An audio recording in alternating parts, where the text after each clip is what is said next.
Basic idea देख रहा था आपको, तो आपका जो सबसे पहला मेरा एक्सपोज़र हुआ था वो ये जो लेटेस्ट वाले जो अंधविश्वास वाले जो पॉडकास्ट आने शुरू हुए थे, तो वो मेरे फ़ीड पे बहुत ज़्यादा आने शुरू थे, वहाँ से मैंने आपका कंटेंट कंज़्यूम करना शुरू अच्छा। किया था। ओके। लेकिन जब मैंने थोड़ा-सा आज समझना चाहा कि आपका फैलाव किस-किस दिशा में था, तो मेरे तो परखच्चे उड़ गए।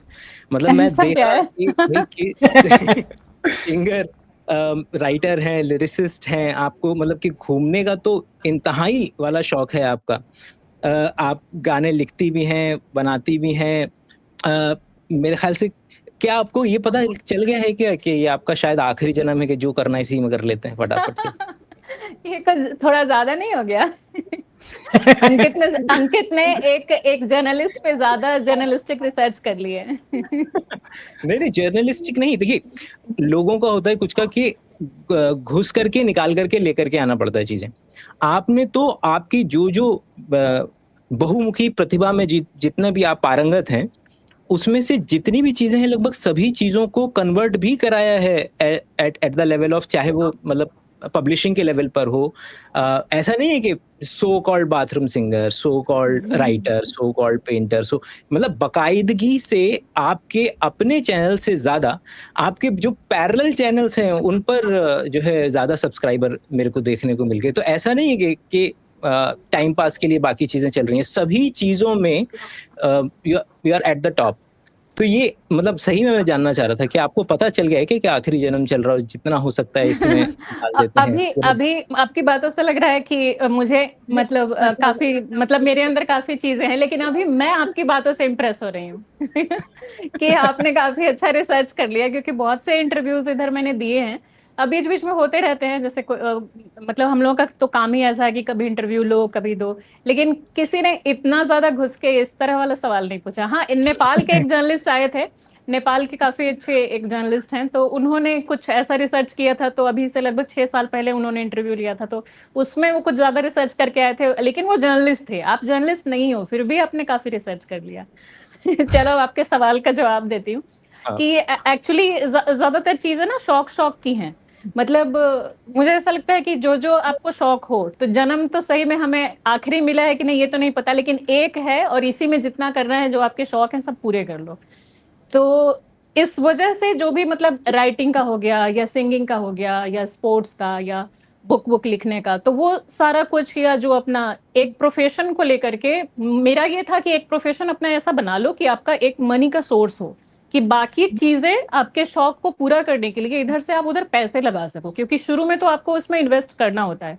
करोगे नहीं, सिर्फ आप सोचोगे कि ये मेरा शौक है और चलो थोड़ा बहुत कुछ कर दिया, सोशल मीडिया पे कुछ डाल दिया, तो वो चीज़ नहीं हो सकती। अगर आपको उसको थोड़ा-सा और बेहतर ढंग से करना है, तो पहले आपका एक मनी का सोर्स होना चाहिए। इकोनॉमिकली जितने आप अपने पैरों पे खड़े होगे, फिर बाकी शौक को आप पूरा कर सकते हो। तो वही किया कि मतलब शौक को, जैसे सिंगिंग-विंगिंग में मेरा काफ़ी था, इंडियन आइडल, सारेगामापा उधर के लिए काफ़ी मतलब मुंबई-वुम्बई तक भी गई थी।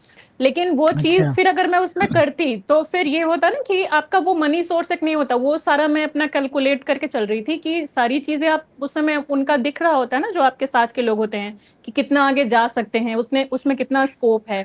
तो वो सब देख के मैंने उसको कहा कि बेटा तुम्हें बाद में करूँगी, पहले मुझे अपना मनी ड्रिवन वाला एक करने दो।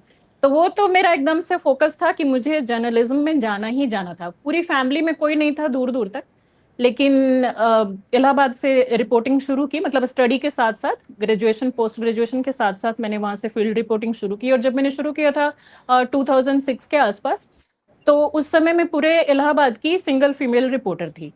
तो इलाहाबाद यूनिवर्सिटी और वहाँ का जो सरकारी हॉस्पिटल है, ये 2 स्ट्रीम मुझे दिया गया था कवरेज के लिए, लोकल चैनल के लिए कर रही थी, और हमें ज़ी वगैरह का भी माइक मिला था, क्योंकि हमारे एक बॉस थे, तो वो हमें ही दे देते थे माइक कि ले जाओ ये स्टोरी करके ले आओ। तो जो फीमेल जहाँ जा सकती हैं, जैसे जैसे किसी महिला को दहेज में जला दिया गया, तो वहाँ पे वो बहुत बुरी हालत में हॉस्पिटल में एडमिट है, तो वहाँ मेल रिपोर्टर्स वगैरह तो बिल्कुल भी अलाउड नहीं होते। तो वैसे के लिए मेरा इस्तेमाल होता था और सही इस्तेमाल होता था सही तरीके से। तो वहां जाना, उनसे बात करना, या बाकी बहुत सी ऐसी जगह होती हैं जहां सिर्फ फीमेल ही घुस सकती है, मेल नहीं जा सकते, तो वहां से स्टोरीज वगैरह मैंने पहले कवर करना शुरू किया। 2-3 स्टिंग ऑपरेशन वगैरह भी किए। फिर उसके बाद मुझे लगा कि चलो अब यहाँ से निकलना चाहिए, क्योंकि छोटे शहरों में स्कोप थोड़े ना है, जो भी है वो तो आपका नोएडा वगैरह में ही है, एनसीआर में ही है। तो फिर वहां से निकल के मैं 7-8 के आसपास यहाँ आई थी। फिर यहाँ धीरे धीरे पहले स्ट्रगल 1-1.5 साल का, फिर काम शुरू किया। उसके बाद फिर जब थोड़े से पैसे वैसे जुटा लिए, उसके बाद तो टी सीरीज के लिए भी मैंने किया है। टी सीरीज के लिए एक भोजपुरी सॉन्ग अपना ही किया अच्छा था उसके लिए। हाँ, वो भी आपको टी सीरीज वाला शायद आप नहीं खोज पाए। नहीं टीसी वाला मैं खोज लिया था, और वो ही है आपका जो जिसके अंदर में आहिया परदेसी है, जो आपका टी सीरीज वाला है। और हाँ हाँ, इसके तब अलावा भी देखा बहुत होगा आपने। हाँ, जी जी जी, मतलब सेकंड सवाल, what is your actual identity? जब आप खुद को इमेजिन करते हो तो इसमें से क्या है वो आइडेंटिटी जो सबसे ऊपर आती है आपके लिए, क्योंकि इतनी प्रोमिनेंट सारी तो एक आइडेंटिटी है। जर्नलिस्ट वाला ही है। प्रोमिनेंट अगर आप आइडेंटिटी की बात करो तो वो एक जर्नलिस्ट का ही है, क्योंकि सबसे ज्यादा अगर मेरे ऊपर किसी चीज का रहा, उसको क्या बोलेंगे, एक असर आपके ऊपर, जो एक आपकी पर्सनालिटी पे आपका एक ऑरा बनता है, तो वो तो एक जर्नलिस्ट का ही शुरू से था। उस समय तो हम लोग दूरदर्शन वगैरह ही देखा करते थे, जब वो साड़ी में और कोट पैंट में चश्मे में सब आते थे दूरदर्शन वाले, हमारे एकदम सभ्य सुसंस्कृत टाइप के एंकर्स, अभी के जैसे ड्रग्स नहीं मांगते थे वो। तो उन लोगों को देख करके हमने, मतलब काफी बचपन में देख के बहुत ज्यादा लगता था। और पापा भी हम लोगों को जैसे बिठा देते थे कि 2 आएगा, एक सुबह में एक शाम में न्यूज, तो वो तुम्हें देखना ही देखना है। तो वहां से वो वाला डेवलप कर रहा था। जब मैं 6-7 में थी तभी से दिमाग में बना लिया था कि करना तो यही है। बाकी सारी चीजें शौक शौक की थी, वो तो बाद में अपना धीरे धीरे साथ में चलती रही। लेकिन मेन तो यही था कि बनना तो वही था, जर्नलिस्ट ही। हालांकि फैमिली में कोई नहीं था, मेरे फैमिली में ज्यादातर सब टीचर्स प्रोफेसर्स यही हैं, मम्मी पापा भी टीचर ही रहे, अब तो रिटायर्ड हैं बोथ। तो ये था कि मतलब कोई है नहीं, लेकिन फिर भी मुझे उसमें शौक है, जाना है तो कैसे भी जाना है, तो हो गया बस। बेहतरीन। तो इसमें जैसे आपने मोस्टली जी मीडिया और न्यूज़ नेशन में आपने काम किया, राइट? तो आपका बहुत सारा रिपोर्टिंग हमने देखा है बहुत अच्छी अच्छी जगहों पर, but what was the trigger point कि आपको, मतलब आपने कहा कि बस हो गया मेरा, कि अब मुझे अपना इंडिपेंडेंट जर्नलिज्म करना है, अपना खुद का कुछ करना है, तो what was that trigger point? देखो, ज्यादातर जो मीडिया चैनल्स हैं वो वैसे बहुत पहले से भी ये चीज चलती आ रही है। वो आजादी के दौर वाला अब समय नहीं रहा कि उस समय आपके अंदर बहुत देशभक्ति है और वही लेकर के सिर्फ आप चलेंगे। हालांकि कुछ बेहतर करना है ये उम्मीद लेके ही आई थी मैं भी इसमें। लेकिन शुरू से भी मैं अगर बोलूं, जैसे कि जो मनमोहन सिंह की सेकेंड वाली गवर्नमेंट थी, वो पूरे 5 साल वाले में मैंने काम किया था। और उसके पहले भी 2 साल, यानी कि मान के चलो कि जो यूपीए पार्ट 1 पार्ट 2 के गवर्नमेंट में 7 ईयर्स के आसपास मैंने काम किया, और ये वाली गवर्नमेंट जब थी तब भी मैंने 8-9 ईयर्स किया, यानी दोनों मिला करके 16-17 साल मेन स्ट्रीम मीडिया की अगर बात करूं। तो उसके बाद जब मैं न्यूज नेशन में थी तो वहां पे एक दूसरी पॉलिटिकल पार्टी का ज्यादा उसमें पैसा लगा हुआ था। तो इस वजह से जो मेन सेंटर वाली पार्टी थी यानी बीजेपी, तो इन लोगों का थोड़ा बहुत चलता था उस, अब तो खैर बिल्कुल नहीं चलता वहां भी। लेकिन उस समय हमें बहुत ज्यादा मनाही नहीं थी कि ये नहीं सवाल पूछ सकते, वो नहीं, मतलब 50-50 वाला चल रहा था। तो इस वजह से मेरा वहां तक तो चलता रहा। जो न्यूज नेशन की बात कर रही हूँ, कि वहां फिर भी मिनिस्टर्स वगैरह जो हमारे डिबेट में आते थे तो कुछ हद तक सवाल वगैरह मैं पूछ लेती थी, या बाकी एंकर्स भी पूछ पाछ लेते थे। लेकिन जब जी गई तो हालांकि एक पता तो था कि हाँ जी किस टाइप का है, लेकिन फिर भी होता है ना कि बहुत 7 साल से थी मैं न्यूज नेशन में, तो मैंने सोचा कि चलो अच्छा पैकेज मिल रहा है, चेंज भी हो जाएगा थोड़ा, और एक ही सिस्टम में पड़े पड़े लगता है ना कि ग्रोथ आपका खत्म हो रहा है। तो मैंने सोचा कि चलो चलते हैं। तो फिर जब वहां गई तो मैंने ये देखा कि मतलब एक एक क्वेश्चन, आप एक सिंगल क्वेश्चन अपने मन से नहीं पूछ सकते।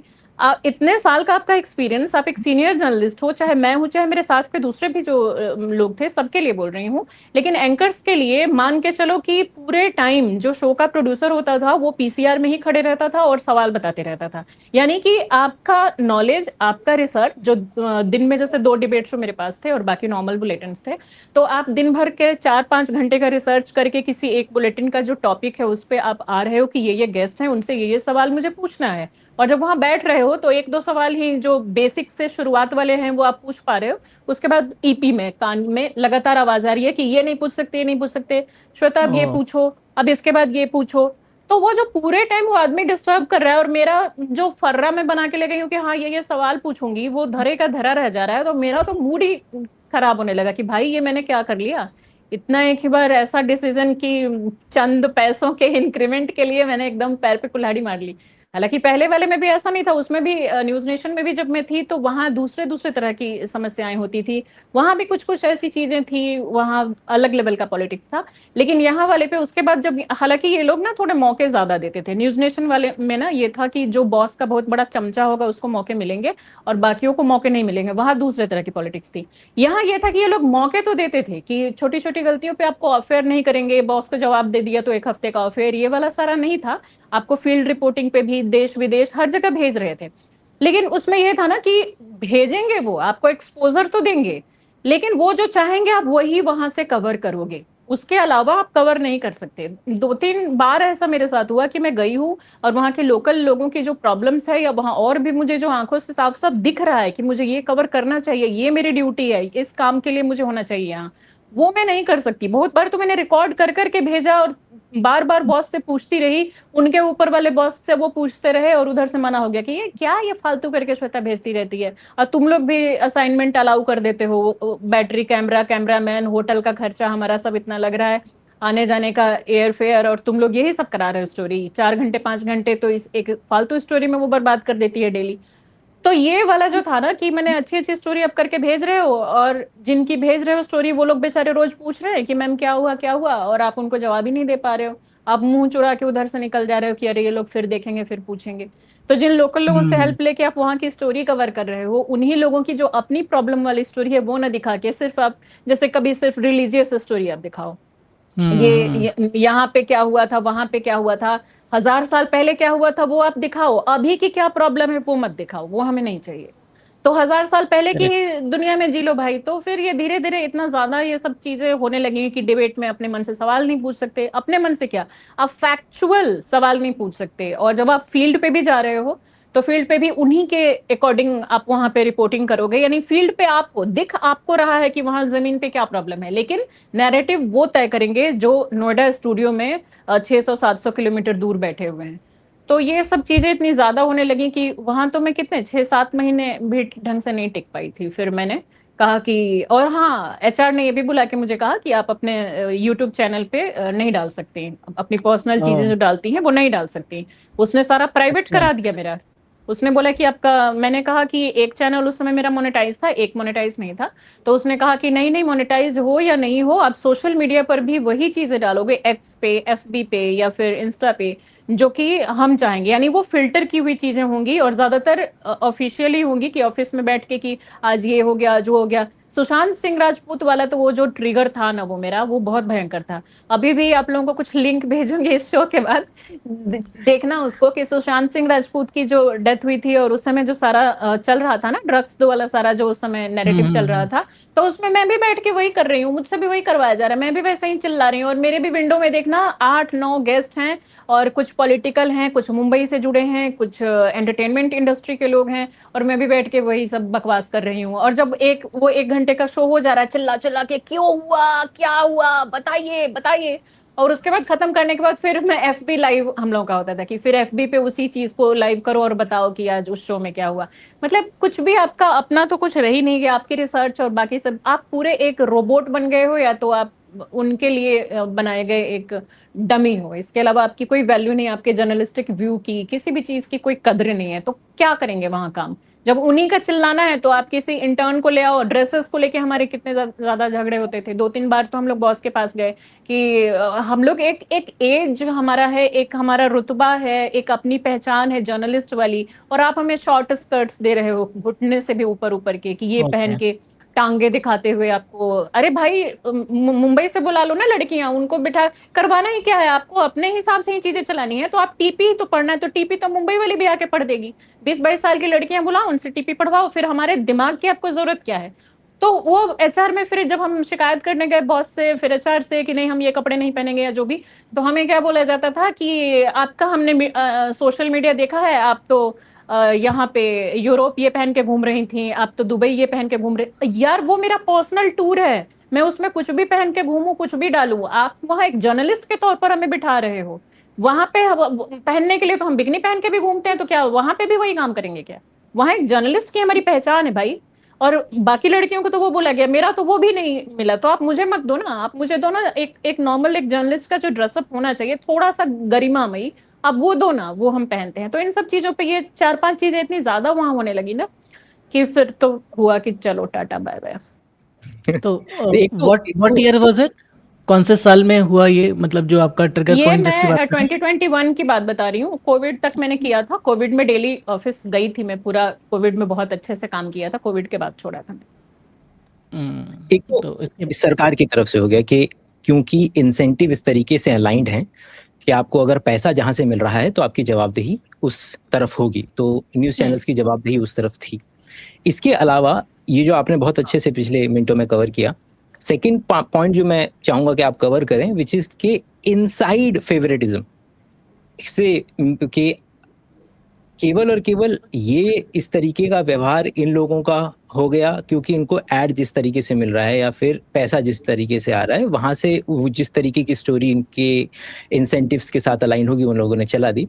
लेकिन एक जर्नलिस्ट होने के नाते निचले पायदान से ऊंचे पायदान तक जाने के लिए किस तरीके का माहौल रहता है? क्या यहाँ भी इंटरनल जो पॉलिटिक्स हैं वो भी उतनी ही बर्बाद हैं जितनी कि कहीं और होती हैं? क्योंकि हम उम्मीद करते हैं कि ऐसे संस्थानों में थोड़ा सा बेटर शायद माहौल हो सकता है। थी, नहीं थी? एक्चुअली बाकी संस्थानों से ज्यादा है, क्योंकि मेरे भाई बहन कॉरपोरेट में है, मेरी एक दीदी टीचर है, गवर्नमेंट टीचर, और बाकी भी फैमिली मेंबर्स का जितने मैंने अपने आसपास देख रही हूँ जो थोड़े से आउट ऑफ मीडिया फ्रेंड्स हैं, अगर मैं उनका भी एग्जांपल ले लूँ, अपने कजन्स वगैरह का जितना मैं माहौल देख रही हूँ, और जो मेरा अपना जो रिसर्च है, जो मेरा आईसाइट है, तो उसके हिसाब से मैं देखूं तो एक बॉलीवुड को अगर आप छोड़ दें तो बाकी ऑल ओवर इंडिया मुझे जहां तक लगता है कि सेकंड नंबर पर अगर कहीं सबसे ज्यादा बिल्कुल बर्बादी है तो वो आपका मीडिया है, क्योंकि ये इंडस्ट्री बहुत छोटी है, मुट्ठी भर इंडस्ट्री है। अगर आप सिर्फ नेशनल चैनल की बात करो तो कितने हैं, मुश्किल से 14-15। इसके अलावा तो जो भी हैं वो सब रीजनल चैनल्स में आएंगे ना। तो किसी का भी सपना होता है कि वो national channel, main stream media या जो ओल्ड स्ट्रीम मीडिया है उसमें काम करे। खास करके मैं अपने अगर 16-17 साल 18 साल के ओवरऑल करियर की बात करूं तो मैंने लगभग 9 साल मेन स्ट्रीम मीडिया के टॉप 10 चैनल्स में काम किया है। 9 साल के अलावा बाकी जो समय है उसमें मैंने न्यूज स्टेट, टोटल टीवी, हमार, फोकस, HW न्यूज, इन सब में काम किया है, या दूरदर्शन, इनमें किया है। तो उसको अगर मैं साइड कर दूं तो ये जो 9 इयर्स है तो इसको मैं मेन मान के अगर चलूं मेन स्ट्रीम, तो उसका माहौल ही सबसे ज्यादा, अगर मैं उसको एग्जाम्पल के तौर पर देखूं, क्योंकि छोटे स्तर पर जाएंगे तो वहां और गंदगी है, जो असली गंदगी कही जाती है ना वो गंदगी है। खास करके अगर आपको एंकर, और सेकंड नंबर पर अगर आपको रिपोर्टर बनना है, यानी कि आपको कैमरे के सामने आना है, आपको अगर उसका बहुत भूत सवार है, या तो आपको मतलब आपको लगता है कि आपके अंदर कैपेसिटी है इस वजह से आपको वो करना है, या तो आपको लगता है, क्योंकि ज्यादातर लोगों को लगता है ना कि कैमरे के पीछे वाला काम तो कोई काम ही नहीं है, जो है वो कैमरे के सामने ही आप आओगे तो ही आप असली मीडिया पर्सन या जर्नलिस्ट कहलाओगे। उनको ना स्क्रिप्टिंग से मतलब होता है, उनको ना कैमरा, ना ग्राफिक्स, ना वीडियो एडिटिंग, और भी 50 तरह की टीमें हैं, पूरा असाइनमेंट काम करता है, रिसर्च टीमें काम करती हैं। तो उन सब में किसी को ज्यादातर वैसे भी इंटरेस्ट नहीं होता, मेल फीमेल दोनों की बात करूं। माना भी यही जाता है कि अगर आप कैमरे के सामने हो तो ही आप एक जर्नलिस्ट खुद को बोल सकते हो, नहीं तो आपकी कोई वैल्यू नहीं है। घर वाले भी पूछेंगे, पड़ोसी, आपके रिश्तेदार पूछेंगे कि दिखते तो नहीं हो टीवी पे, करते क्या हो। मैं ज्यादा अब तो सोशल मीडिया आ गया है, थोड़ा सा पहले की अगर मैं बात करूं, जिस समय मैं एकदम मेन स्ट्रीम में थी, तो उस समय यही वाला माहौल था। तो हम सब लोगों का भी यही था कि हाँ चलो हमें एंकर बनना है, रिपोर्टर बनना है। उनके लिए तो इतना ज्यादा है ना, मतलब इतना कंप्रोमाइज करा दिया जाता है, और हर लेवल का कंप्रोमाइज है। आज जो आप बड़े बड़े चैनलों पे बड़े बड़े चेहरे देख रहे हो, खासकर अगर फीमेल की बात करूं तो शायद ही उसमें से मतलब 50-50 मान के चलो कि 50% आपको ऐसी जो बड़ी बड़ी न्यूज एंकर्स आपको दिख रही हैं उनमें से मान के चलो कि बिना कंप्रोमाइज के वहां तक नहीं पहुंची है। अब वो कंप्रोमाइज किसी भी लेवल का हो सकता है, वो आप किसी मिनिस्टर के थ्रू भी वहां आ सकते हो, क्योंकि डायरेक्ट इसकी भर्तियां नहीं निकलती हैं। आपने कभी देखा है कोई वैकेंसी निकलते हुए कि मीडिया पर्सन के लिए कोई वैकेंसी निकलेगी भी ना, तो आप अपने किसी जानने वाले को कभी बोलना कि उसमें जाके ट्राई करो। अगर आजकल दिखाने के लिए कहीं एक दो पोस्ट डाल भी दिया जाता है तो बोलना जरा कि ट्राई करो, या Naukri.com या इन सब पे कभी आपको दिखेगा कि उसमें कोई भी वैकेंसी हो रही है? नहीं होती। वहां सिर्फ या तो अगर मेन स्ट्रीम और टॉप 10 चैनल है तो वहां वो भी नहीं कि किसी स्टेट के मिनिस्टर से कोई कॉल आ जाए तो आपकी नौकरी हो जाएगी, नहीं। या तो उस मीडिया संस्थान के अंदर आपका कोई जानने वाला होना चाहिए, अच्छे लेवल पे अच्छे पोस्ट पे होना चाहिए, जो कि आपकी सिफारिश करे, आपको वहां घुसा सके, आपका इंटरव्यू वगैरह सब वो क्लियर करा देगा, ऑडिशन में क्लियर करा देगा। और या तो बिल्कुल नेशनल लेवल का कोई पॉलिटिशियन हो या मिनिस्टर हो, उसके थ्रू सीधे कॉल्स आती हैं।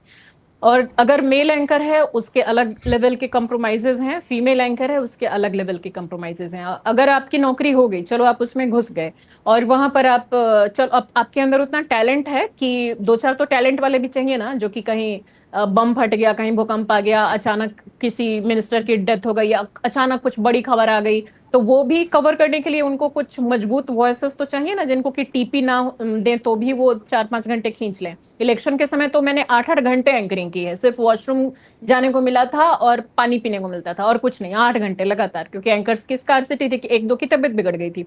तो अगर आपके पास उतनी ज्यादा क्षमता है कि आप अपने आप को साबित कर सको तो आपको रख लिया जाएगा, ठीक है।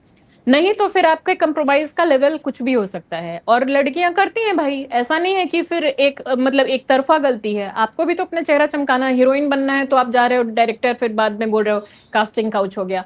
तो यहाँ भी उस लेवल के कास्टिंग काउच भी हैं, सब कुछ है। या कंप्रोमाइज इस लेवल का भी हो सकता है कि आप बॉस की चमचागिरी कर रहे हो, हर थोड़ी देर पे जाके उसके केबिन में बोल रहे हो कि अरे सर, ये 8 बजे वाला प्रोग्राम का क्या टिकर दिया था आपने, क्या स्लग दिया था, क्या गेस्ट आपने सुझाए थे सर, बहुत मस्त प्रोग्राम था। तो उस लेवल का मतलब उसको थोड़ा सा वो चमचागिरी भी करते रहो, या कभी किसी बॉस के साथ अरे सर चलिए ना जरा कॉफी पी के आते हैं, तो उस लेवल का भी हो सकता है। मैं ये नहीं कह रही कि सबका एकदम से हाईएस्ट वाला ही खराब ही लेवल है, मतलब आपका लेवल अलग अलग टाइप का हो सकता है। और मान लो कि कुछ एरोगेंट टाइप के लोग हैं, जैसे मुझे मुझे सब बोलते थे घमंडी है, एक दो मेरे टाइप, और एक लड़का और था, नाम नहीं लूंगी, लेकिन वो भी ऐसे ही माना जाता था न्यूज नेशन में। वो भी 7 साल मेरे साथ साथ, पूरे 7 साल काम किया, मेरे साथ ही जी गया, मेरे साथ ही जी छोड़ा उसने। तो हम लोग का बहुत सिमिलर सिमिलर सा था। तो वो तो मतलब उसको तो गजब गजब का नाम दे दिया गया था, मतलब हम लोगों को नामकरण दे दिया जाता है कि अच्छा वो घमंडी वाली है ना, उसको बुला लो, उससे ये बुलेटिन करवा लो। तो हम लोगों को ऐसा नाम दे दिया जाएगा, हमें किसी पार्टी वार्टी में नहीं बुलाया जाएगा, मतलब छांट के रखेंगे, इस तरह का बिहेव करेंगे कि आप डिमोरलाइज हो जाओ। लेकिन कुछ बेशरम टाइप के मोटी चमड़ी वाले होते हैं जो फिर भी डिमोरलाइज नहीं होते, जिसमें मैं भी थी और मेरा वो दोस्त भी था। तो हम लोग का ऐसा ही चलता रहा, मतलब लंबे टाइम तक चल गया तो चल गया, नहीं तो कंप्रोमाइज गंदगी हर लेवल पे है। यहाँ तक कि मेकअप आर्टिस्ट जो होती है ना, उन तक को नहीं छोड़ा जाता है, वो भी कौन, बॉस लेवल के लोग, कि उनकी भी हायरिंग के लिए, जिनकी बताओ 30-35 हजार सैलरी दे रहे हो आप, और उसकी भी हायरिंग के लिए कि हाँ वो भी 10 जगह अपना दिखा सके, उस बेसिस पे उसको बाकी जैसे ब्राइडल मेकअप वेकअप मिल जाते हैं कि मैं इस चैनल के लिए करती हूँ, तो उन सबको भी कुछ लोग तो नहीं छोड़ते हैं। बहुत गंदगी है, बहुत ही ज्यादा, मान के चलो कि पूरा कास्टिंग काउच का भंडार है, पूरा नरक है। अब उसमें से भी जो लोग उतना अपना बच बच के कर लिए, नहीं तो आपको प्राइम टाइम नहीं मिलेगा। अगर आप बॉस को खुश कर रहे हो, चाहे किसी भी लेवल पे कर रहे हो, उसके साथ आजू बाजू खड़े होके 4 बार घूम ले रहे हो, वो हो सकता है वो उसी में खुश हो जाए। कुछ लोग, कुछ बॉस तो उसी में खुश हो जाते थे, तो आपको प्राइम टाइम मिलेगा। और नहीं तो फिर आप करो ना मॉर्निंग बुलेटिन, सुबह में 4 बजे उठ के, 7 साल तो मेरी लगभग मॉर्निंग बुलेटिन रही है कि सुबह में 3:30 पौने 4 बजे का मैं लगाती थी अलार्म। 4 बजे उठी, नहा वहा के अपना पूजा पाठ किया, ये ब्रेकफास्ट कुछ बनाया और लेकर के निकल गई ड्राइव करके। आधे घंटे का रास्ता होता है ज्यादातर मेरे घर से, इससे ज्यादा नहीं लगता था, 30-35 मिनट, मॉर्निंग आवर में कोई जाम मिलेगा नहीं। 6 बजे पहला बुलेटिन, उसके लिए आपको 5 से 5:15 में ऑफिस पहुंच जाना है, मेकअप लेना है, ड्रेस चेंज करना है, कबर्ड वबर्ड सबके होते हैं, और 6 बजे आपको लाइव चले जाना है। उसके लिए आपको 4-4:45 उठना ही पड़ेगा अगर आप आधे घंटे की दूरी पे रहते हो। तो ये वाला टॉर्चर होता है, और नाइट शिफ्ट लगा दी जाती है।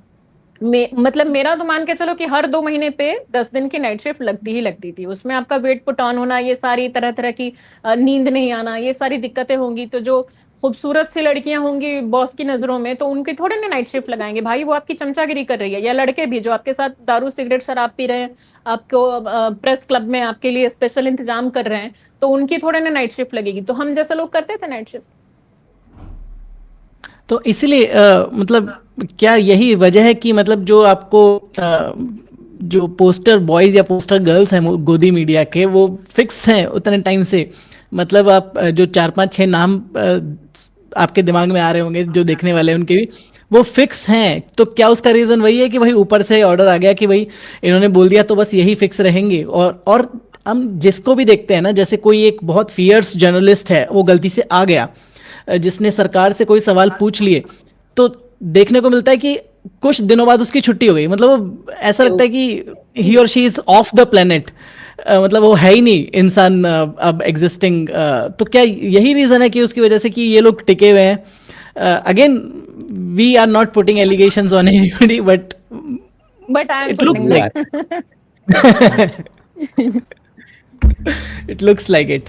बट तो ये पूरा जो मोदी या गोदी नैरेटिव चला ना 2000, मतलब बाकी पहले वाली सरकारों में भी चलता था कि मतलब ऑफ कोर्स जो आपको पैसा देगा, जैसे हम बोल रहे हैं कि जो आपको पैसा देगा उसकी बात करनी पड़ेगी। बट अभी जो फिलहाल हम देख रहे हैं काफ़ी टाइम से, कुछ 4 5 साल से, जब से ये लोग बिल्कुल बेशर्म हो गए हैं कि मतलब कोई आईबी मिनिस्ट्री होती है तो वो जो सरकार का, जैसे रवीश कुमार बोला करते थे कि आईबी मिनिस्ट्री का काम होता है ये, अब तो आईबी मिनिस्ट्री की भी जरूरत नहीं है।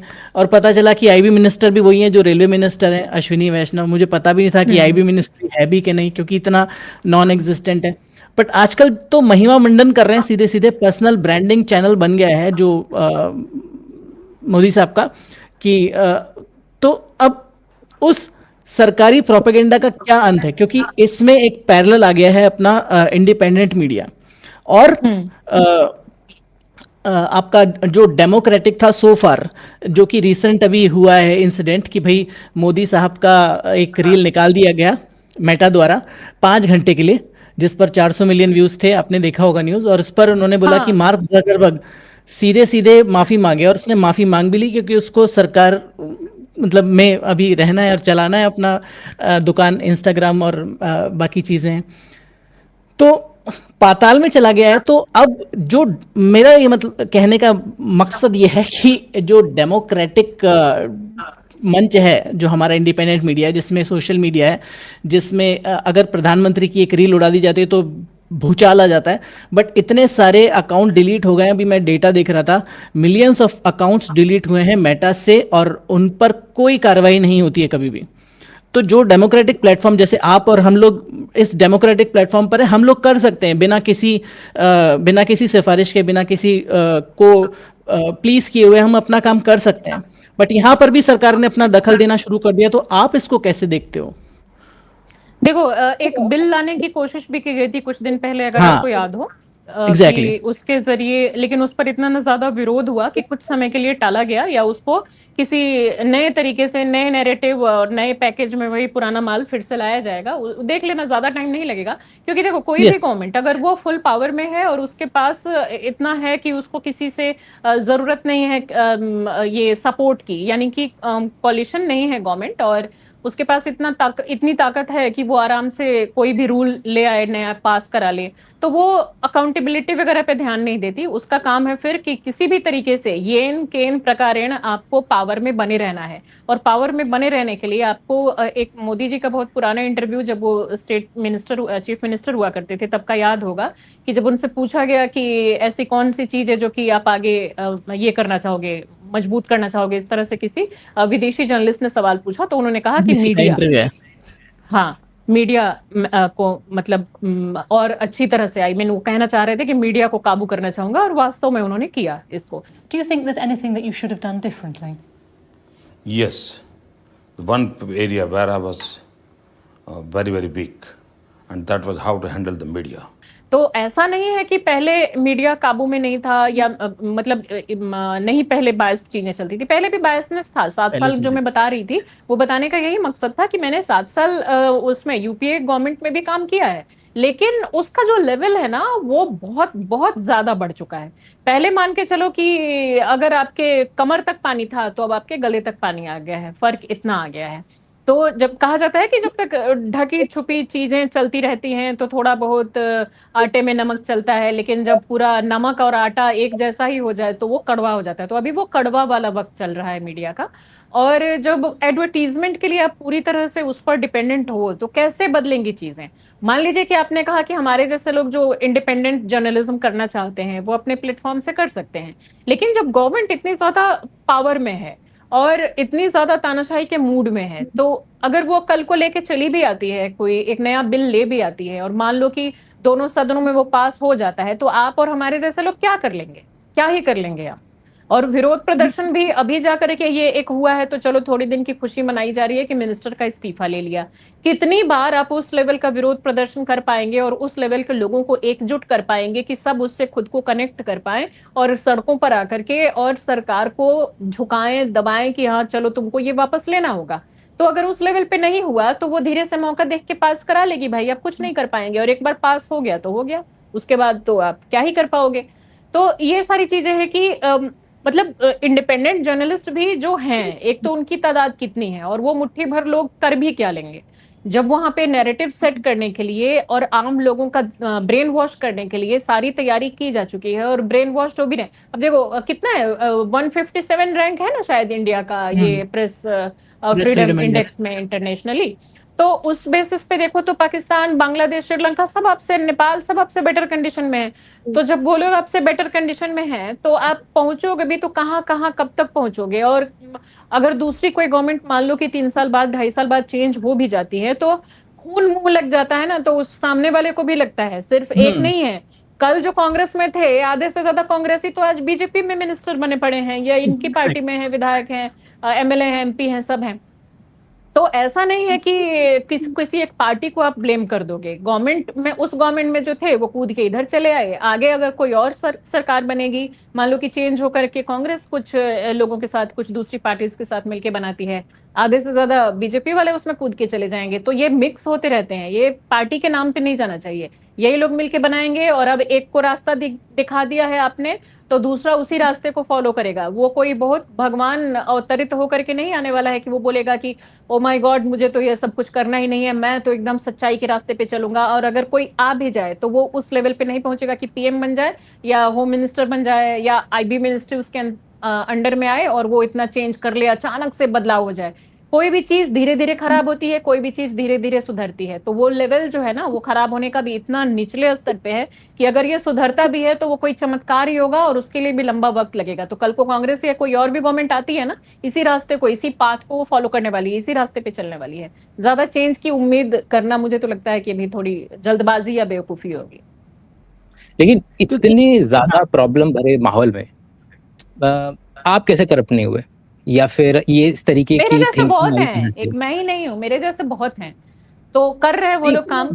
होंगे परसेंटेज वाइज अभी भी कम होंगे। अगर मैं परसेंटेज निकाल करके देखूंगा तो मैं तो आपकी स्टोरी जानना चाह रहा हूँ कि क्या रहा, क्या वो जानकारी एक्स्ट्रा थी आपके पास हमेशा से? क्या बचपन से वैज्ञानिक दृष्टिकोण था या बाद में आया, या इस तरीके की समझ बाद में आई, या करप्ट नहीं हुए? और अगर हुए तो वो भी आप बता सकते हैं। तो मैं तो यही जानना चाहूंगा कि भाई करप्ट फिर आपके पास ऐसा क्या एडिशनल इंफॉर्मेशन थी या समझ थी, और कहाँ से आई वो, और वो समझ थी भी क्या जिसकी वजह से आप करप्ट नहीं हुए? अब मतलब मेरा इवेल्युएशन मैं खुद करूं तो शायद थोड़ा सा, मतलब मुझे नहीं लगता कि उतना सही होगा, लेकिन हाँ जो मेरी समझ है उस हिसाब से अगर मैं ईमानदारी से कुछ बातें बताना चाहूँ तो साइंटिफिक टेम्परामेंट का मुझे जो अपने आप में एक थोड़ा सा दिखता है कि जैसे घर भर में बात होती है ना कि बिल्ली रास्ता काट दे तो नहीं जाना है, या मंगलवार को नाखून नहीं काटना है, संडे को बाल नहीं धोना है। तो इन सब चीजों का ना मैं बिल्कुल छोटे से ही विरोध करती थी और थोड़ा थप्पड़ वप्पड़ भी खाती थी। तो ये तो चलता था। और एक बार मैं 12th का पेपर देने जा रही थी, ये साइकिल से, ज्यादा दूर नहीं था सेंटर, 5-6 किलोमीटर ही था, तो उतना तो मैं साइकिल से चली जाती थी। तो 12th का पेपर देने जा रही थी तो बिल्ली ने रास्ता काटा हुआ था और 2 बच्चे और खड़े थे पहले से, एक साइकिल पे और एक पैदल बच्चा था। तो वो लोग खड़े थे, तो मैंने पूछा क्यों खड़े हो? तो उन्होंने बोला कि बिल्ली ने रास्ता काटा है तो कोई और जाएगा तब हम जाएंगे, क्योंकि पेपर देने जाना है भाई। तो मैंने कहा पागल पागल हो क्या तुम लोग। तो मैं गई और जब मैं निकल गई तो वो लोग भी, जब मैं आगे आगे चली गई तो पीछे पीछे वो लोग भी फिर निकले कि मैंने तो क्रॉस कर ही दिया था। तो फिर मेरे दिमाग में था कि ये अच्छा मौका है, मतलब मैं उस समय कितनी ही एज रही होगी, तो मैं मुझे ऐसा लगा कि इस समय अच्छा मौका है कि मैं देखती हूँ आज मेरा पेपर कैसा जाता है। तो मतलब थोड़ा भी टेंशन नहीं था कि फेल भी हो सकती हूँ, बिल्ली ने रास्ता काट दिया, क्योंकि घर में तो रोज मैं वो सब तमाशे करती ही थी। तो उसके बाद मैं गई हूँ और ये भी नहीं था कि बहुत कुछ टॉप ग्रेड का वो पेपर गया, और ये भी नहीं हुआ कि एकदम फेल ही हो गई। जैसे बाकी पेपर गए थे एवरेज एवरेज, वैसे वो भी एवरेज गया। तो मुझे लगा तो कि और एक्सपेरिमेंट करने चाहिए, तो वो बिल्ली वाला ना पहला एक्सपेरिमेंट था मेरा। उसके बाद से मैंने न जाने कितने एक्सपेरिमेंट किए कि अच्छा ये वाला नाखून काट के देख लेती हूँ, अच्छा आंख फड़क रही है तो लोग डर जाते थे कि फीमेल का राइट आंख अगर फड़क रही है तो वो अच्छा नहीं है, मेल का लेफ्ट आंख अगर फड़क रही है तो वो अच्छा नहीं है। और सिर्फ आंख ही नहीं, कोई भी body part that can be. तो उस पे भी मैं देखती थी, कम से कम 7-8 बार मैंने ये एक्सपेरिमेंट किया होगा, और डायरी में लिख लिख के मैं रखती थी ये सारी चीजें कि आज आंख फड़की है और मैं देखती हूँ कि क्या होता है, अगले 3-4 दिन तक मैं इस पे एक्सपेरिमेंट करूंगी। और ये मतलब लंबे टाइम तक चला है मेरा कि देखती हूँ। तो उसका ना बहुत मिक्स मिक्स सा रहा, यानी कि कुछ भी ऐसा नहीं निकला जिससे कि मैं ये बिलीव करूं कि हाँ इसका कुछ असर होता है। और वैसा ये मैं छोटे छोटे एग्जाम्पल दे रही हूँ, ऐसा बहुत कुछ होता था। और मेरे नाना जी ना बहुत बड़ी सी लाइब्रेरी रखे हुए थे, पढ़ने लिखने के काफी शौकीन थे। तो उनकी लाइब्रेरी, चूंकि मैंने ग्रेजुएशन में साइंस स्ट्रीम ले लिया था, बॉटनी जूलॉजी केमिस्ट्री था मेरा, तो मुझे 10th तक जो हिस्ट्री वगैरह की बुक्स पढ़ने को मिलती थी तो वो अब मेरा छूट गया, और मुझे हिस्ट्री पढ़ना भी बहुत पसंद था। यानी कि मुझे बॉटनी भी बहुत पसंद था, उधर हिस्ट्री भी, लेकिन बॉटनी और हिस्ट्री का कॉम्बिनेशन नहीं हो सकता था। तो मैं क्या करती थी कि मम्मी के ग्रेजुएशन और पोस्ट ग्रेजुएशन के जो बुक्स थे वो भी वहां नाना जी की लाइब्रेरी में रखे हुए थे। तो मैं जब गांव जाती थी, यानी मेरी मम्मी सिंगल चाइल्ड थी, तो इनकी सारी बुक सारा सामान बहुत अच्छे से करीने से रखा हुआ था। तो जब मैं जाती थी तो वहां वही वेद पुराण पढ़ने की शुरुआत नाना जी से ही हुई, कि उनकी सारी वो वेद पुराण की किताबें पढ़ रही थी। और पूरी गर्मी की छुट्टी 1 महीने का मुझे वक्त मिलता था, तो मैं यही काम करने के लिए स्पेशली जाती थी कि पेड़ पे चढ़ना, आम जामुन अमरूद तोड़ना, थोड़ा हुल्लड़बाजी में थोड़ी शैतान किस्म की थी भी। और जब टाइम मिले शाम को, जब धूप उप हो जाए वो कि अब दोपहर में बाहर नहीं निकलना है, क्योंकि जून के ही मौसम में होता है, गर्मी की छुट्टियां मिलती हैं, तो ये हुआ कि दोपहर में नहीं जाना। तो दोपहर में क्या करोगे भाई, तो बाकी बच्चे सो जाते थे, जैसे जो पड़ोसी हैं, जो मामा मामा लोग थे उनके बच्चे, उन्हीं के साथ खेलना मिलना होता था। तो दोपहर में मेरा ये बुक वाला चालू होता था। तो पूरी दोपहर मैं पहले या तो जो नाना जी की वो सब धार्मिक पुस्तकें थी तो वो पढ़ती थी, उनका दिमाग चाटती थी कि ऐसा क्यों वैसा क्यों, खूब बहस होती थी उनसे। और नानी मेरी इतना ऊब जाती थी, बोलती थी रोड पर का घर है और तुम लोग ऐसे नाना नातिन मिलके हल्ला करते हो, डिस्कशन। तो नाना जी बोलते थे कोई बात नहीं कोई बात नहीं, हम लोग शास्त्रार्थ कर रहे हैं। तो वो उनको समझाते थे कि ये हल्ला नहीं कर रही है, शास्त्रार्थ कर रही है, कुछ गलत नहीं कर रही है, क्योंकि मेरी नानी को उतना नहीं समझ में आता था कि ये लोग किस बात पे हल्ला कर रहे हैं। तो ये 7-8 क्लास से मेरा शुरू हो गया था। और जब मैं ग्रेजुएशन तक भी रही हूँ, फाइनल ईयर में थी तो मेरे नाना जी की डेथ हो गई। तो वो मेरी जिंदगी का सबसे, अभी तक का सबसे बुरा दौर था अगला 1 साल, क्योंकि मैं उनसे इतना अटैच थी, उनकी किताबें, उनसे बहस, ये राजा ऐसे क्यों किया, इस ऋषि ने ऐसा क्यों किया, ये सही है ये गलत है, वो उनका पर्सपेक्टिव वो रखते थे, मैं अपना रखती थी। तो उन्हीं से पूरी लड़ाई, उन्हीं से शास्त्रार्थ, उन्हीं से सारा कुछ चलता था। मेरी आधी दुनिया ही वही थे। और फिर 1 महीने बाद जब मैं वापस भी आ जाती थी, तो चूंकि मम्मी सिंगल चाइल्ड थी तो नानी नाना का घर पे भी आना जाना खूब लगे रहता था, बहुत ज्यादा दूर नहीं था, तो ये चलता था। और बाकी मम्मी की हिस्ट्री की बुक्स, तो वो हिस्ट्री में और इधर ये धार्मिक पुस्तकों में, इन दोनों में मेरा काफी था। और साइंस की स्टूडेंट थी, साइंस पढ़ रही हूँ, वहाँ टीचर्स हैं तो साइंस का भी एक्सपोजर आपका हो रहा है। तो मेरा वो मिक्स हो गया कि इधर वाला भी पढ़ रही हूँ और साइंटिफिक आपका एटीट्यूड भी एक मिल रहा है। और मेरे पापा का भी जो साइंटिफिक एटीट्यूड है ना, मेरे पापा का भी बहुत अच्छा है, क्योंकि वो भी बॉटनी के ही लेक्चरर हैं। तो इस वजह से वो मिक्स होकर के कुछ कुछ फायदा हुआ। तो आगे उसका, जब मैं यूपीएससी वगैरह की तैयारी कर रही थी तो उसमें और थोड़ा एक्सपोजर मिला भैया लोगों के साथ, कजिन्स के साथ। तो उसका कुल मिला करके उसका फायदा बाद में जब मैं अपने प्रोफेशनल लाइफ में आई, और जब मुझे बुलेटिन्स वगैरह करने होते थे। और बहुत बार ऐसा होता है कि उस समय शुरू शुरू में तो हमें कोई लैपटॉप वगैरह भी नहीं था हमारे पास, और ना कोई गूगल था ना कुछ था कि आप तुरंत कुछ निकाल लोगे। तो एंट्री मेरी इसी वजह से हो पाई कि जैसे कि 7-8 एंकर आए थे इंटरव्यू देने, जो मेरा फर्स्ट इंटरव्यू था, तो आपको स्क्रिप्ट लिखने के लिए दिया जा रहा है, टफ टफ सब्जेक्ट दिए जा रहे हैं। तो चूंकि आपकी स्टडी अच्छी है, आपने यूपीएससी की प्रिपरेशन भी की है, आपने वो सारी अलग अलग टाइप की बुक्स भी पढ़ी हैं, आपको समाज में घूमने, गांव शहर कस्बों में रहने की आपको आदत है, सिर्फ शहरी बच्चा नहीं हो आप। तो उस समय जो मैंने स्क्रिप्ट्स वगैरह लिखी ना, उसमें एक्सलेंट मार्क्स मिले, तो उस वजह से मेरा सिलेक्शन हो गया। और जो बोलने का भी था, तो स्पीच कॉन्टेस्ट और डिबेट में मैं बहुत ज्यादा स्कूल कॉलेज में पार्टिसिपेट करती थी। मेडल्स मतलब भरे हुए हैं घर में। इधर दिखाऊं तो ये देखो, ये पूरे वॉल्स पूरे भरे हुए हैं। तो ये तो बस एक मतलब छोटा सा ये है। ऐसे घर के अंदर भी मतलब बाकी इतनी चीजें हैं कि उतना आप रख नहीं सकते, और बहुत बच्चों के पास होती है, मैं ही कोई उसके लिए एक्सेप्शन नहीं हूँ। तो वहां से चूंकि पढ़ाई वढ़ाई का वो जो था ना, तो मीडिया जैसे इंडस्ट्री में घुसने का मौका इसीलिए मिला क्योंकि स्पीच कॉन्टेस्ट और डिबेट की जो आदत थी, तो उस वजह से थोड़ा सा फर्जीवाड़ा करके बोल बाल के घुस गई। ये था बस। पिछले कोई बात एक नहीं। साल में भी आपके जो सवालात हैं, जो कि आपके पॉडकास्ट सबसे ज्यादा प्रचलित हुए, उसमें जो सेंट्रल आइडिया था वो वैज्ञानिक दृष्टिकोण, चाहे जो अभी अर्पित भाई के साथ आपका हुआ था उसके अंदर में कि नासा ने लेकर के ऐसा बोला है, त्रिवेदी जी वाला E=mc² हो, या फिर जो एक इस्लामिक स्कॉलर थी उनके साथ जो वैज्ञानिक दृष्टिकोण के लेकर के आइडिया हुआ। लेकिन फिर मैं जब आपका चैनल देख रहा था, तो चैनल के अंदर में पिछले 3 सालों में ही आपके चैनल पर मुझे ये पर्टिकुलर वीडियो में टाइटल और वीडियो का थंबनेल मिल रहा है, मैग्नेटिक फील्ड वाला भारत का इकलौता मंदिर, रिसर्च कर नासा भी हुआ हैरान, कसार देवी मंदिर। इसके अलावा मैं आपको और पढ़ के बताता हूँ, मेहंदीपुर बालाजी, वैज्ञानिक भी अचंभित हैं, भारत का सबसे रहस्यमय मंदिर, और मैं बताता हूँ आपको इसके अलावा और भी थे आपके। तो ये डाइकोटमी कैसे हो रही है कि एक तरफ तो आप ही के चैनल नहीं, ये सिर्फ थंबनेल है। एपिसोड देखो खूब गालियां पड़ी हैं, एपिसोड अंदर देखो खूब गालियां पड़ी हैं। बालाजी वाले पे तो भर भर के गालियां पड़ी हैं, उसका कमेंट सेक्शन चेक करना। पूरा बचपन से लेकर के अब तक आपके पास सभी तरीके के रॉ मटेरियल मौजूद रहे, वो वैज्ञानिक दृष्टिकोण, हिस्ट्री, आपके यूपीएससी की तैयारी से लेकर के हर चीज। लेकिन पिछले 3 साल का ही वीडियो है ये, जिसमें मुझे इस तरीके का टाइटल जो है देखने के लिए मिल रहा है। ऐसा कैसे? ये सिर्फ टाइटल है, आप उसका अंदर इसका मतलब आपने देखा नहीं। जो बालाजी वाला है उसमें पूरा दिखाया गया है कि महिलाएं जो हैं किस तरीके से भूत खिला रही हैं। सुनो तो उसमें महिलाएं खूब भूत खिला रही हैं, उनके शरीर पे आत्मा आ रही है, ये हो रहा है वो हो रहा है।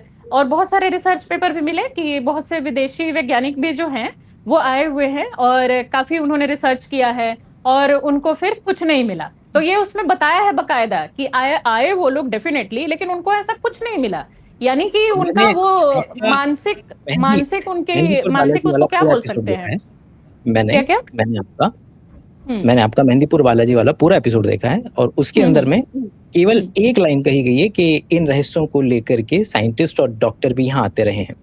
केवल ये एक लाइन, इसके अलावा आगे पीछे ऊपर नीचे कहीं भी और चीज इस्तेमाल नहीं की गई है। केवल और केवल या तो ये क्लिक के लिए इस्तेमाल किया गई कोई चीज है कि केवल और केवल के सिर्फ थंबनेल जो है वो क्लिक बेट है, सिर्फ थंबनेल। बाकी वो जो आप बोल रहे हो कि एक लाइन इस्तेमाल है, वैज्ञानिक आए हैं, उससे ज्यादा उनका कुछ है भी नहीं। इंटरनेट पे आप खोजोगे ना तो बालाजी का एक मिलेगा कि टीम आई थी एक, और पता नहीं अभी मुझे एग्जैक्ट याद नहीं है कि कहाँ की टीम थी, लेकिन आए थे वो लोग, रिसर्च करके गए थे, लेकिन उनको ऐसा कुछ मिला नहीं।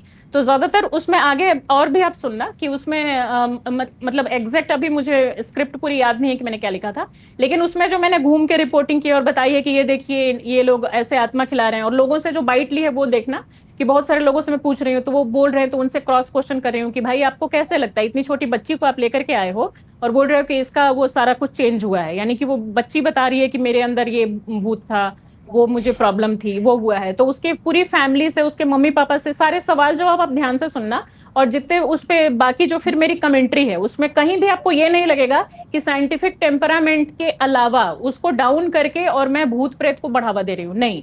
आप ध्यान से उसको सुनना, एक जगह भी आपको उसका प्रमोशन नहीं मिलेगा, बस ये मिलेगा कि हाँ इस पर सवाल उठाए जाते रहे हैं और इस पर अभी तक इस बारे में कुछ भी जानकारी नहीं है कि ये लोग अगर ऐसे कर रहे हैं, ऐसी हरकतें या इनके ऊपर ये लोग दावा कर रहे हैं तो वो क्यों है। तो इसको लेकर के आपको कहीं भी ये नहीं मिलेगा कि उसमें साइंस को दबा करके और उसको कहीं अप किया जा रहा हो, ऐसा आपको कहीं नहीं मिलेगा। आप उस एपिसोड को देखना, बाइट सुनना कि लोगों से क्या बातचीत की गई है। तो चीजें केवल और केवल स्पेक्ट्रम पर ही आ गई, क्योंकि एक वो लोग हैं जो कि पूरा का पूरा बागेश्वर धाम की तरह इसमें पूरा झोंक देते हैं अपने आप को और बोलते हैं कि नहीं है, और फिर उससे एक कदम अगर जो लोग खड़े हुए नजर आएंगे वो इस तरीके के नजर आएंगे जो इनका इस्तेमाल जरूर कर रहे हैं कि भैया देखिए कि चलती बहुत है इस तरीके की चीजें, तो कम से कम थंबनेल पे तो भाई ये डाला ही जाएगा। थंबनेल पे है, डेफिनेटली थंबनेल पे है। अच्छा, तो आपके लिहाज नहीं, से पर अगर मैं आपसे पूछूं तो आपके लिहाज से अंधविश्वास की क्या डेफिनेशन है? देखो, अंधविश्वास और भक्ति और विश्वास किसी चीज में करना, सबसे पहले तो आपको ये देखना होगा कि हाँ, उसका सबूत क्या है आपके पास, उसके बारे में कितने रिसर्च हैं, उस रिसर्च का एंड क्या है, आई मीन निष्कर्ष क्या निकला है। और जब आपके पास उस चीज को लेकर के किसी भी चीज का अगर एग्जैक्ट कोई सबूत नहीं है, तो उस चीज को क्यों मानना है? जैसे कि मैं भी आपको बता रही थी ना कि मुझे उस समय कुछ ऐसा एक्सपोजर नहीं था कि मेरे पास कुछ गूगल हो या बाकी चीजें हो या मैं बहुत कहीं से रिसर्च कर लूं उन चीजों को लेके कि हाँ, ये नहा लेने से, नाखून काट लेने से या बिल्ली के रास्ता काट देने से क्या होगा। तो वो मैं अपने लेवल पे अपना कर रही थी कि हाँ, मैं इसको खुद पे करके देखती हूँ कि ये होता है कि नहीं होता है, या आसपास के लोगों पे देखती हूँ कि वो लोग अगर बोल रहे हैं तो वो होता है कि नहीं होता है। बहुत सारी ऐसी भी चीजें होंगी जो कि अभी तक साबित नहीं हुई होंगी, उनको फिर उस पर डिसीजन देने वाले हम कोई नहीं होते कि उस पर विश्वास करना है या नहीं करना है। लेकिन जिन चीजों का पता चल गया है कि हाँ भाई, इसके पीछे ये साइंटिफिक कॉज है या हो सकता है, उन चीजों को फिर मानो। अगर जिस चीज के बारे में आपको कोई सबूत नहीं मिला है, तो या तो बिल्कुल नहीं मिला है, उस पर कुछ भी नहीं है, तो उसको उसी तरीके से पेश करो, अपने से मिर्च मसाला मत लगाओ। आई मीन अगर हम एक जर्नलिस्ट हैं और जैसे कि कुछ कवर करने गए हैं, तो उसमें खुद से आपको मिर्च मसाला नहीं लगाना है। जो बातें कही गई है कि हाँ, इनके द्वारा ये कहा गया, ये आए रिसर्च करने, इनके द्वारा ये कहा गया, और बाकी यहाँ के लोकल लोग ये मानते हैं, उनकी ये मान्यता है, ये कहा जाता है। और जो चीज साबित हो गई है, वो साबित वाला आप बताओ कि हाँ, इस पर ये जो रिसर्च था वो साबित है। जो नहीं हुआ है, उसको ज्यों का त्यों रखो, खुद से मिर्च मसाला मत लगाओ, बस ये। और अंधविश्वास की डेफिनेशन वही है कि जो चीज साबित है उसको मानो, जो नहीं साबित है उसको मत मानो। और बाकी आप बच्चों को भी या विश्वास बाकी आसपास के लोगों को भी उसी हिसाब से मतलब ट्रेंड करो, जो आपके घर के लोग। अगर आपकी अंधविश्वास की डेफिनेशन केवल इतनी है कि जो चीज़ साबित है उसको मानो, जिसको जो साबित नहीं है उसको मत मानो, तो मेरा इसके लिए काउंटर क्वेश्चन है कि क्या आप भगवान में विश्वास करते हैं? पहले मैं बहुत ज्यादा विश्वास करती थी, क्योंकि हर फैमिली में जब आप बचपन से जो देख देख के बड़े होते हो, तो आप बहुत ज्यादा उस चीज के बारे में नहीं जानते, तो आपको पता नहीं होता। फैमिली जो फॉलो करती है ट्रेडिशन, आप उसको फॉलो करते हो। ये लगभग मान के चलो कि पिछले 2-3 साल में धीरे धीरे धीरे धीरे बहुत सारी ऐसी चीजें हुई। बहुत सारे मतलब, जैसे कि मैं बचपन से अंधविश्वास को लेकर रिसर्च कर रही थी, ईश्वर को लेकर कभी मैंने सवाल नहीं उठाया या उस बारे में बहुत ज्यादा सोचा नहीं कि ईश्वर हो सकते हैं कि नहीं हो सकते हैं, तो उस पर मैंने बहुत ज्यादा ध्यान नहीं दिया। लेकिन पिछले 2-3 साल में कुछ मतलब कुछ ऐसे मेरे सामने कुछ रिसर्च पेपर आए, कुछ लोगों की ऐसी बातें आई, जिसमें कि सबसे पहले तो जावेद अख्तर साहब का, उनके 2-3 ऐसे लंबे लंबे वीडियोस 1-1 घंटे के मैंने देखे। उसके बाद मैंने कुछ रिसर्च करने शुरू किए।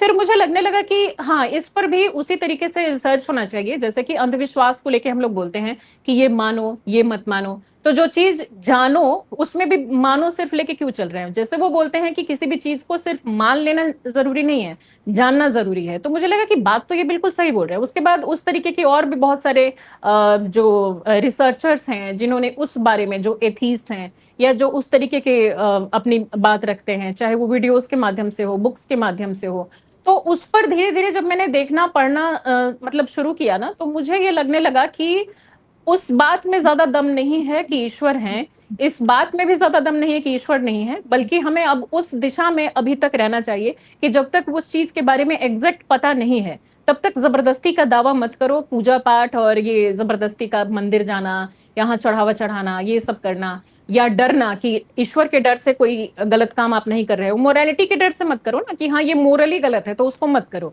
और वो तो हम सबके अंदर होता ही है। तो वो आप रियल में एक अच्छे इंसान तो तब हो ना, जबकि ईश्वर नहीं भी है तो भी आप एक मोरालिटी के आधार पे उस गलत काम को नहीं कर रहे हैं।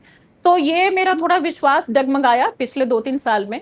और अभी मैं उस वाले स्टेज में आई हूँ जिसको कि एग्नोस्टिक बोल सकते हैं, एथीस्ट तो नहीं बोल। यहाँ पे मेरा इससे ही जुड़ा हुआ एक सवाल है कि जैसे कुछ गेस्ट्स आपके पॉडकास्ट में हमने देखे और हमारी बात भी हुई है पहले इस बारे में कि आपका पॉडकास्ट बाकी पॉडकास्ट से डेफिनेटली अलग है। And it like podcast industry एक ऐसी इंडस्ट्री थी जिसमें या तो बिल्कुल ही वाहियात टाइप के लोग थे कि मतलब हाँ में हाँ मिलाने वाले, या फिर मतलब ऐसे हैं कि जो स्पॉन्सर्ड पॉडकास्ट कर रहे हैं वो वाले, कि मतलब podcast industry was like still बहुत ही वाहियात है।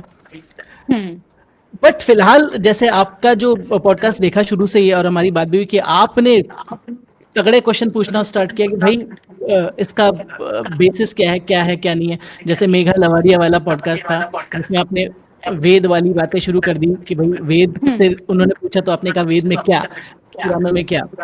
ठीक है, मुझे तो आपको यहाँ पर मेरा उसी से रिलेटेड सवाल है थोड़ा सा लंबा कि जैसे कोई गेस्ट आता है, जैसे एक एस्ट्रोलॉजर आए थे आपके उसमें, मैं नाम भूल गया, पर वो अपने आप को बोल रहे हैं डिक्टेटर एस्ट्रोलॉजर या इस तरह का कुछ नाम था, जिनके साथ आपके 2 एपिसोड हुए, जिन्होंने अच्छा, ऐसे सुमित वाइल्ड आचार्य। क्लेम किए।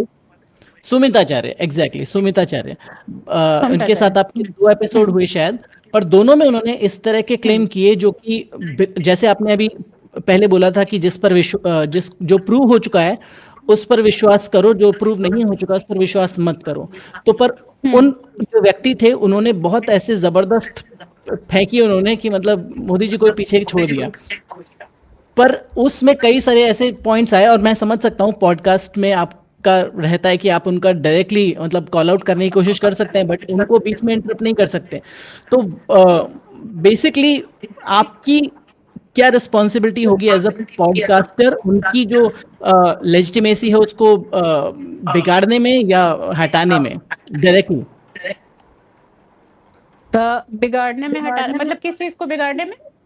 मतलब जो क्लेम वो कर रहे हैं, मतलब जो क्लेम कोई कर रहा है कि मैं एक्सपर्ट हूं इस फील्ड में, और इस फील्ड में हमें पता चल गया है कि ये जो फील्ड है उसके जो क्लेम है, साइंटिफिक क्लेम है, वो बहुत ही ज्यादा पुअर है। जैसे एस्ट्रोलॉजी का जो साइंटिफिक बेसिस है वो बेसिकली नॉन एग्जिस्टेंट है, कि मतलब एस्ट्रोलॉजी और एक तुक्का कोई मार रहा है तो दोनों में कोई ज्यादा फर्क नहीं होगा। ये साइंटिफिक रिसर्च है बहुत सारी हाँ, जगहों बिल्कुल। से। पर अगर कोई ऐसा एक्सपर्ट आ रहा है जो कि अपने आप को एस्ट्रोलॉजी का एक्सपर्ट बता रहा है और जो ऐसे ऐसे क्लेम कर रहा है कि मैंने तो क्वांटम मैकेनिक्स की बुक लिख दी थी 7वीं क्लास में ही, या मैं ये कर दूंगा, या मेरी जो भविष्यवाणियां हैं वो एकदम सत्य होती हैं, तो as a host of that podcast आपकी रिस्पॉन्सिबिलिटी, आपको क्या लगता है कि आपकी रिस्पॉन्सिबिलिटी है उस क्लेम को डिबंक करने की, या आप बोलते हो कि नहीं ऑडियंस डिसाइड करेगी, मैं इनसे सिर्फ बड़े क्वेश्चन पूछूंगी? नहीं, जिम्मेदारी तो पूरी है कि सिर्फ ऑडियंस में ना छोड़ा जाए, और अपने जितनी आपकी क्षमता है उस क्षमता का पूरा इस्तेमाल करके और उनके हर सवाल के बारे में पूछा जाए। लेकिन इसमें ना 2-3 प्रॉब्लम आती है। जब मैंने, जैसा कि पर्टिकुलर अगर इनकी बात करूं, तो जो फर्स्ट एपिसोड मैंने इनके साथ किया था, तो अब देखो वो जैसे कि पीआर की टीम है, तो पीआर टीम को आपने बोला कि हाँ चलो, उसने आपको लिस्ट दिया कि हाँ ये है, इनको आपको करना है। तो पहले पीआर टीम से जैसे हमारी बात होती है तो मैं वहां पे पूछती हूँ कि किस हद तक इनसे सवाल पूछ सकते हैं। मैं अपना पर्टिकुलर बता रही हूँ, बाकियों का मुझे नहीं पता।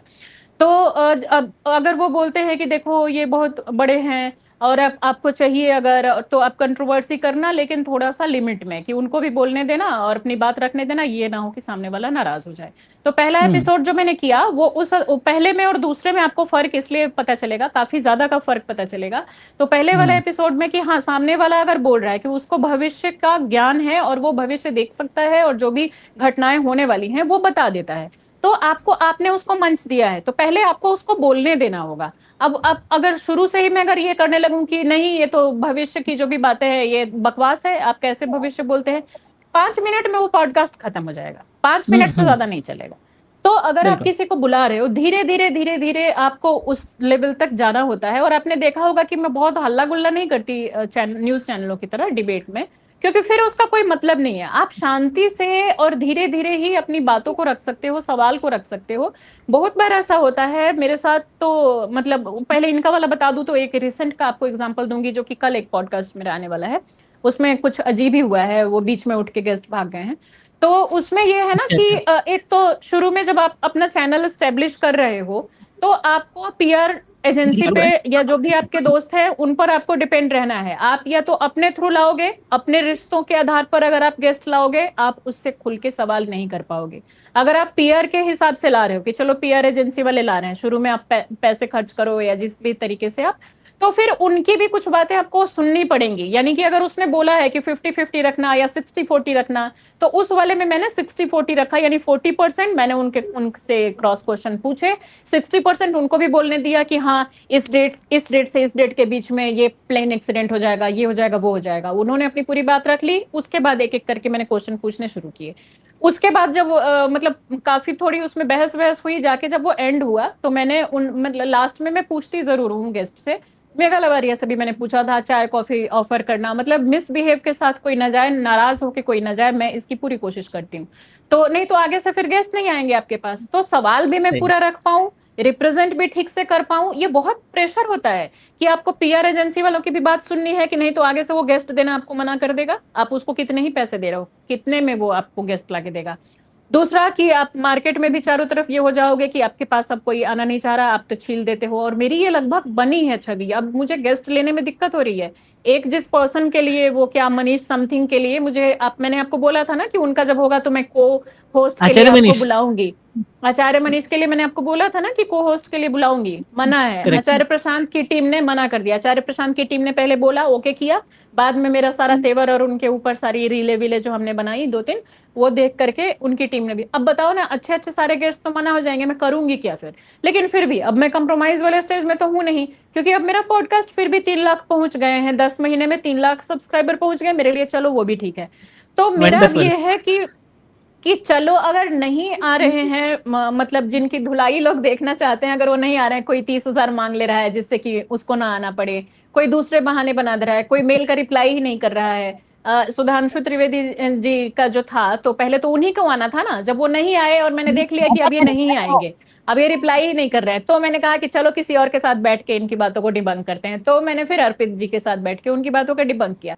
मेरे को वो तो सच में ही लगा था कि पहले 2-3 एपिसोड देखने के बाद मेरा सबसे पहला अपने से स्टेटमेंट यही था कि 4-5 गेस्ट ये जैसे ही 4 एपिसोड भी पॉपुलर होंगे, सारे के सारे आपस में मिल बांट करके मना कर देंगे कि जी यहाँ थोड़ी जाना, वाट लगवाने, खुद जाएं और खुद वाट लगवा करके आए, तो ये लोग तो अब मना मैं कर देंगे आपको ना डायरेक्टली। एक रिसेंट का बता रही हूँ, जो कि अभी से मान के चलो कि एक महीने पहले मैंने गौरव शुक्ला करके एक मंत्र चिकित्सक है, उनके साथ एक मैं देख रहा पॉडकास्ट हूँ किया वो था। वाला वो सिर्फ आपने अभी ट्रेलर देखा होगा, जो 2-2.5 ट्रेलर है। मिनट का मैंने ट्रेलर है ट्रेलर जी जी। बीच में ना, चूंकि सीजेपी प्रोटेस्ट वगैरह में मैं कवर करने चली गई थी, और बहुत सारे और ये जो इस्लामिक एपिसोड्स वगैरह होने लगे थे ना दबाव में, कि इनको बुलाओ उनको बुलाओ, ये करो वो करो, तो इस वजह से ना मेरा वो रिदम खराब हो गया। तो अलग अलग एपिसोड जो बीच में शूट हुए हैं, तो उसको मैं एडिट नहीं करवा पाई, जिस एडिटर के पास था फिर वो पड़े रह गया, वहां से एडिट होके आया नहीं, तो अभी नए सिरे से वो दूसरे एडिटर से एडिट करवाया है, तो वो आज मतलब एडिट होके अभी मेरे पास आ गया है। मेरे हिस्से का कुछ काम उसमें बचा हुआ है, वो करके शायद कल या तो फिर परसों वो एपिसोड डालूंगी। 35 मिनट तक ही वो झेल पाए थे, और बिल्कुल उसी अंदाज में जैसे कि आप बोल रहे हैं ना कि हर सवाल का क्रॉस क्वेश्चन करिए और कोई भी चीज निकल के नहीं जाना चाहिए, तो कोशिश तो मेरी यही होती है। शुरू में नहीं किया मैंने, क्योंकि शुरू में कोई भी अपना दुकान सजाता है कि 10 एपिसोड करो, 8 एपिसोड करो, तब तो आपके पास गेस्ट आएंगे, नहीं तो नहीं आएंगे। शुरू में ही आप छीलना शुरू कर दोगे, नहीं आएंगे, भाग जाएंगे लोग। तो शुरू के 8-10 एपिसोड देखेंगे तो आपको उस लेवल का छिलाई नहीं मिलेगी कि हर चीज का सवाल हो रहा है, मतलब थोड़े से धीरे धीरे मैंने उसको बढ़ाया। तो टारगेट तो मेरा यही था कि जो इंडस्ट्री बना दी गई है पॉडकास्ट की, कि पूरा 20 लाख 22 लाख 25 लाख ऐसे सब का रेट फिक्स है। ऊंचे चैनलों के, जो छोटे चैनल हैं उनका भी लगभग 30,000 से लेकर के 5 लाख के बीच में सबका रेट फिक्स है कि गेस्ट आएंगे। अगर फेमस गेस्ट होंगे तो वो लेन देन नहीं होगा, अगर फेमस गेस्ट नहीं होंगे, किसी को अपनी बात चमकाने आना हो, तो ज्यादातर एस्ट्रोलॉजर, कुछ हॉस्पिटल्स, कुछ डॉक्टर्स पैसे देकर के आते हैं, उनका रेट हर चैनल का सब्सक्राइबर बेस्ड फिक्स होता है कि अगर मेरा 1 लाख सब्सक्राइबर है तो मैं 30,000 लूंगा, 2 लाख है तो मैं 1 लाख लूंगा, अगर मेरे 3 लाख सब्सक्राइबर है जैसे अभी मेरा है, तो मेरे चैनल का रेट चल रहा है 2.5 से 3 लाख, मैं पर गेस्ट ले सकती हूँ। तो मैं क्यों नहीं ले रही हूँ, क्योंकि ले लूंगी तो फिर मैं वो सवाल कहाँ पूछ पाऊंगी। आपने पैसे लिए, आपका मुंह बंद, ये जिप हो जाएगा। तो मैं तो अपना अच्छा खासा घाटा करवा रही हूँ। मेरे साथ के जो लोग हैं वो 12 से 13 लाख रुपए पर मंथ कमा रहे हैं, जिनके मेरे आसपास सब्सक्राइबर हैं, या मेरे से थोड़े कम या थोड़े ज्यादा। मैं क्यों नहीं वो चीज कर पा रही हूँ। मैं तो एस्ट्रोटॉक का एड आया था, इतना अच्छा पैसा दे रहा था, मैं तो एस्ट्रोटॉक का एड नहीं एक ले पा रही हूँ, जबकि उसका था सिर्फ कि आपको 30 से 40 सेकंड सिर्फ बोलना है। अभी से 1 हफ्ते पहले की बात है, इतना अच्छा पैसा वो ऑफर कर रहा था सिर्फ 30 सेकंड के लिए, और वो अपना जहां मन करेगा वहां अपना एड चलाएगा। अलग अलग प्रोग्राम्स में उसके एड चलते हैं, जैसे आप लोगों ने देखे होंगे। मैं तो वो नहीं ले पा रही हूँ भाई, क्योंकि किस मुंह से मैं वो लूंगी जब मैं बैठ के एस्ट्रोलॉजी की बुराइयां बता रही हूँ, हर एस्ट्रोलॉजर को घेर रही हूँ कि भाई तुमने ऐसे कैसे बोल दिया, राहु के तो होता ही नहीं है। और दूसरी तरफ मैं बोलूं, हाँ पहले मैं नहीं मानती थी कुंडली, और अब मैं कुंडली में बहुत बिलीव करती हूँ, मुझे बहुत फायदा हुआ है, मेरी सारी प्रॉब्लम सॉल्व हो गई। तो मैं तो अपनी प्रॉब्लम बढ़ा रही हूँ, मैं सॉल्व कहाँ कर रही हूँ। कैसे मैं ले लूंगी, मैं तो ऐड नहीं ले पा रही हूँ। अच्छी अच्छी पॉलिटिकल पार्टीज ऐड दे रही है, मैं नहीं ले पा रही हूँ, क्योंकि वहां आपकी क्रेडिबिलिटी खत्म हो जाएगी। आप बीजेपी के अगेंस्ट या जो भी मौजूदा गवर्नमेंट है उसके खिलाफ आप कुछ बोल रहे हो, और दूसरी तरफ जो अगेंस्ट वाले हैं उनसे आपने ले लिया। कौन सी पार्टी दूध की धुली है जिससे कि आपने ले लिया और उसके फेवर में आप ऐड चला दोगे और बोलोगे कि हाँ मैं तो बहुत अनबायस्ड हूँ? आपने जिस दिन ऐड लिया उस दिन आप अनबायस्ड नहीं रहेंगे। कहाँ ले पा रही हूँ? तो मैं तो अपना ही नुकसान करके चला रही हूँ। सेविंग के पैसे से शुरू किया, अब जाके कुछ हद तक जो एडसेंस से मिल रहा है बस वही है, एडसेंस के अलावा कोई कमाई नहीं है आपकी। नहीं, पर बाकी जैसे एड्स वगैरह होते हैं वो बाकी बहुत सारी एप्स हैं, बहुत सारे प्रोडक्ट्स हैं जो कि लेजिटिमेट हैं, जो कि हमको भी कभी कभी कभार गलती से मिल जाते हैं। एस्ट्रोटॉक को तो हम वैसे फ्री में मिलेंगे प्रमोट तो कर देते हैं। डेफिनेटली लूंगी, वैसे वाले मिलेंगे तो डेफिनेटली लूंगी। मेल मेल पे भी बहुत सारी चीजें पड़ी हैं, बहुत हाँ, सारा, मतलब अभी वन मैन आर्मी टाइप ही चल रहा है, तो उतने टीम भी उतनी ज्यादा वो नहीं है कि फ्रीलांसर्स ही ज्यादा हैं कि वो मेल भी चेक करे कोई और उसको फिर मतलब कोऑर्डिनेट करे, उनसे बात करे। वो सारी चीजें अभी हो नहीं पा रही हैं क्योंकि मैं अपना पॉडकास्ट ही चला लूं ढंग से। तो मुझे वैसे एडसेंस से ही अभी इतना है कि तीनों चैनलों से अपना ठीक ठाक हो जा रहा है, तो मुझे बहुत ज्यादा वो भी नहीं है कि मतलब बहुत पैसे के पीछे भागूंगी। उससे अच्छा है तो फिर मैं न्यूज चैनल में ही बैठी होती कहीं, इससे मतलब बेहतरीन पैसे आप कमा रहे होते। फिर अगर कुछ अलग करेक्ट, काम शुरू किया है तो उस एथिक्स को भी तो लेके चलना होगा ना। करेक्ट। बट जैसे सुधीर अष्टा वाला पॉडकास्ट था, जिसमें आपने बोला था मैं आ नहीं पाया। बट जैसे बाकी चीज़ें हैं, जैसे जैसे फॉर एग्जांपल आचार्य मनीष हैं, या मतलब कोई भी हैं, अगर वो नहीं आ पा रहे हैं तो ये भी एक अच्छा मॉडल हो सकता है कि आप किसी को बुलाकर उनको डिबंक करें, क्योंकि इंस्टेड ऑफ हाँ। मेकिंग अ सिंगल वीडियो, क्योंकि वो तो आएगा नहीं इंसान, उसको पता चल गया। और यही एग्जैक्ट बात हुई थी हमारी शुरू में कि भाई आप ऐसे करोगे तो लोग आएंगे ही नहीं आपके पास। हाँ। जैसे जो एग्जैक्ट सेम प्रॉब्लम हमें कि जैसे हम किसी को बुलाना चाहें, क्योंकि हमारी ऐसे बन गई है छवि कि भाई लोग नहीं आएंगे शायद, क्योंकि उनको लगेगा कि भाई ये तो पूरा हो जाएगा यहाँ पर तो चीर हरण।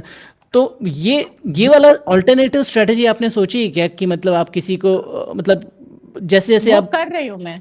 जैसे या तो अर्पित जी ये, वाला आपने देखा होगा, तो उसमें हमने 4-5 लोगों को डिबंक किया है, जिसमें कि मेन थे एग्जैक्टली, इन सब स्यूडो साइंस के पिताजी, यानी कि द्विवेदी हमारे जी। नेताजी। सुधांशु त्रिवेदी। और इसके अलावा सदगुरु की बातों को हमने कुछ लिया है, और दिल्ली की मुख्यमंत्री रेखा गुप्ता, खैर उनके पास तो उतना दिमाग नहीं है, फिर भी हमने उनका एक दो उठाया है। और इसके अलावा भी कुछ कुछ उन लोगों के लिए हैं जो कि अलग अलग पॉडकास्ट में जाकर के और फालतू बकवास बोलते हैं, बिना मतलब के स्यूडो चीजें फैलाते हैं, तो उनका भी लिया है। तो पूरा एपिसोड जो हमारा है 1.25 घंटे या 1.5 घंटे के आसपास का, तो उसमें कई लोगों का हमने डिबंक किया है। लेकिन ना मेरा अभी भी ये मानना है कि डायरेक्ट अगर कोई पर्सन मिल जाए तो मेरी कोशिश वही है, जैसे कि ये गौरव शुक्ला जी वाली बात बता रही थी ना, जो मंत्र चिकित्सक हैं, तो ये और इनकी पत्नी दोनों लोग मंत्र चिकित्सा से, जैसे श्रीम, ओम, ये सब बोल करके और कैंसर तक ठीक करने के दावे करते हैं। और बहुत सारे पॉडकास्ट पे ये लोग पैसे पे करके जा रहे हैं। ये छोटे पॉडकास्ट को 1 लाख से और बड़े पॉडकास्टर को ये लोग 10-10 लाख तक पे कर रहे हैं। कहाँ से पैसा आ रहा है, क्यों इतने पैसे खर्च कर रहे हैं, आई डोंट नो। तो हमारे भी जो टीम मेंबर से बात हुई थी, तो इन्होंने पैसे पे करके ही और उसको करने का किया था। लेकिन मैं मतलब मैंने तब तक कुछ बोला नहीं था। उसके बाद मैंने जब इनकी आधे घंटे तक, 35 मिनट तक ये झेल पाए मेरे सवालों को, उसके बाद जब ये बोले आपने मेरा मूड ही खराब कर दिया बोल के, इन्होंने कैमरा में मेरा सब हटवा दिया, सब मतलब वो कर दिया, भाग गए बीच में ही। लेकिन तो मैंने कहा गुरुदेव, कुछ ठीक है सर। कोई उनसे बोलना था ना कि सर कोई ऐसा मंत्र जो मूड ठीक कर दे। वो उन्होंने पहले मेरी हीलिंग की थी ना, उसको कैमरे पे कैप्चर नहीं करने दिया। उन्होंने बोला मेरी वाइफ पहले आपकी हीलिंग करेंगी, तो मैंने कहा हीलिंग किस लिए? तो उन्होंने बोला कि आपके ऊपर जो भी नेगेटिव नेगेटिव एनर्जी होगी ना वो सब चला जाएगा, जिससे कि जब अभी हम जो 1-1.5 घंटे का पॉडकास्ट करेंगे तो उसमें और हाँ, अब मुझसे बुलवाया गया, उन्होंने बोला कि बोलिए कि हमारा ये पॉडकास्ट बहुत अच्छा होगा और इस पे बहुत जबरदस्त व्यूज आएंगे। ना वो पॉडकास्ट अच्छा हुआ, ना व्यूज तो डला ही नहीं। तो मतलब जो उन्होंने हीलिंग की, तो उनकी हीलिंग तो वहीं पे फेल हो गई। वो तो खुद को ही हील नहीं कर पाए। वो तो आधे घंटे के पॉडकास्ट में जो हीलिंग का दावा कर रहा है व्यक्ति, वो तो खुद को ही हील नहीं कर पाया ना। आधे घंटे में उसको इतना गुस्सा आया कि उसने सब फेंक फाक दिया कि भाई मैं नहीं करूंगा आपके साथ। तो जो खुद को हील नहीं कर पा रहा हो, वो इतने पैसे फेंक रहा है। और मुकेश खन्ना को मैंने 5 लाख में किया है, इनको एक इसमें कौन है बोला है वो, इन्होंने, हाँ। हाँ सब बोला है कि उसको मैंने इतने लाख दिए हैं, उसके साथ करने जा रहा हूँ, उसके साथ। मतलब इतनी बड़ी बड़ी चीजें आप फेंक रहे हो, बड़े बड़े स्टार्स का आप नाम ले रहे हो और आप खुद को हील नहीं कर पा रहे, छोटे मोटे सवाल पे आप भड़क जा रहे हो।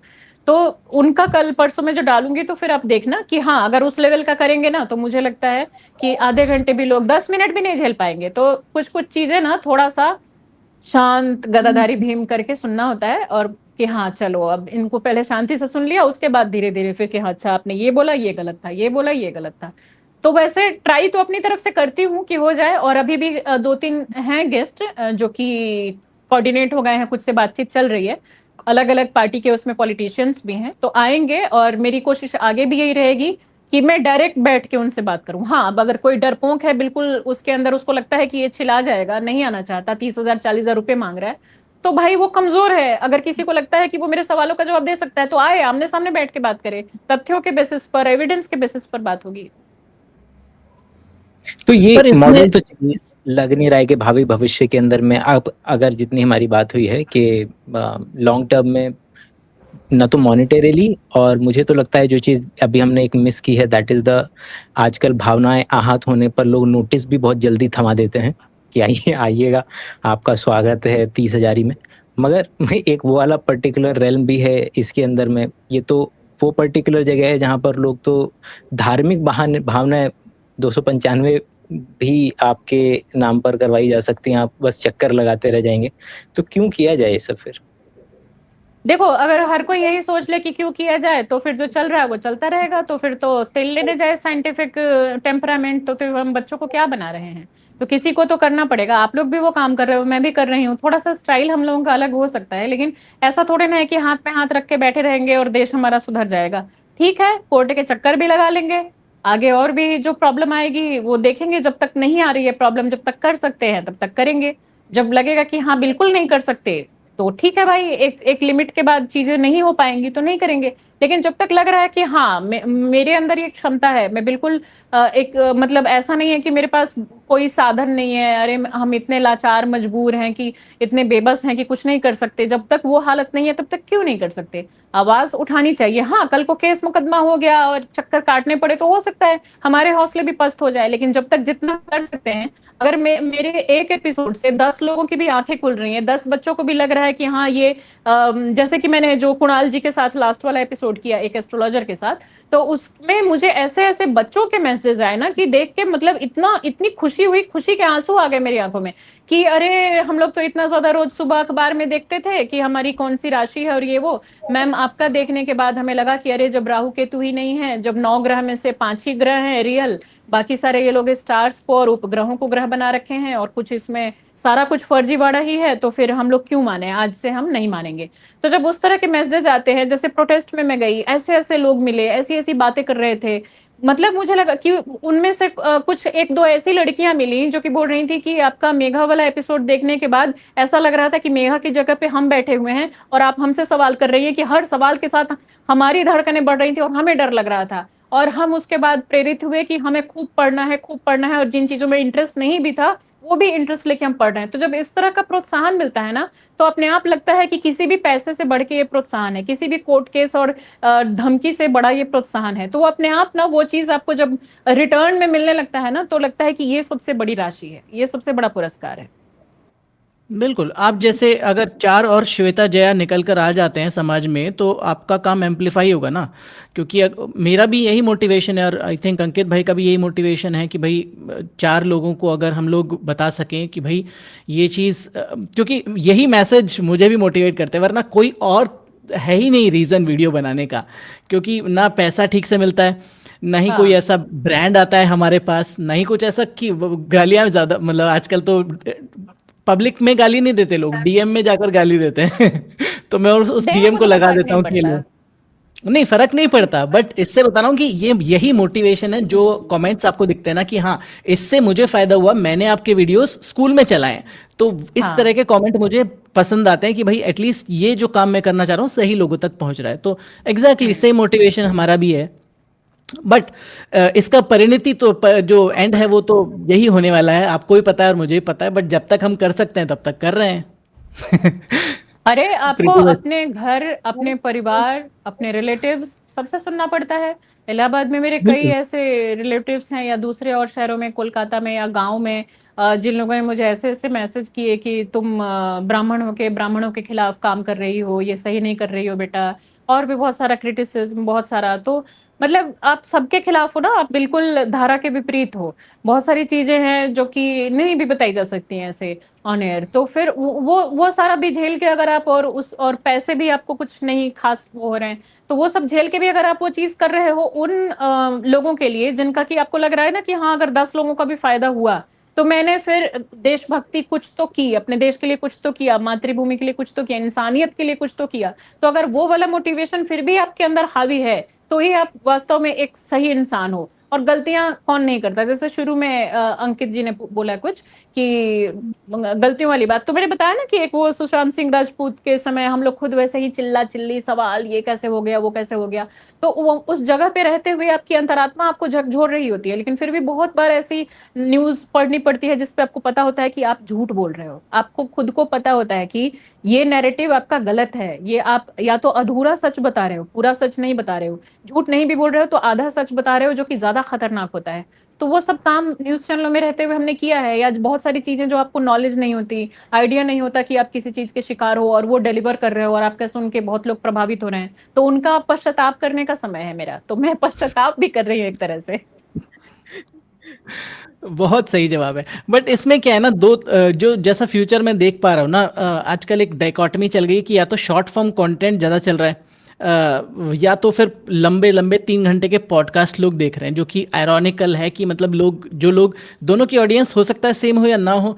बट जैसे आपका जो इंडियन पॉडकास्ट इंडस्ट्री में जो कोई लेजिटिमेट फेस है ना, जो इमर्ज हुआ है पिछले कुछ महीनों में, वो आप हो, ये मैं आपको कह सकता हूँ। Not because you are here, because that's the case, जो कि मेरे को काफ़ी कमेंट्स आते हैं और जो मैं देखता हूँ। बट इससे क्या हो रहा है कि इससे आपके पास आ रही है कि इंस्टीट्यूशनल अकाउंटेबिलिटी, कि मतलब आपकी भी सेम अकाउंटेबिलिटी है जितनी किसी मीडिया की अकाउंटेबिलिटी, जितना किसी ऑर्गेनाइजेशन की अकाउंटेबिलिटी है।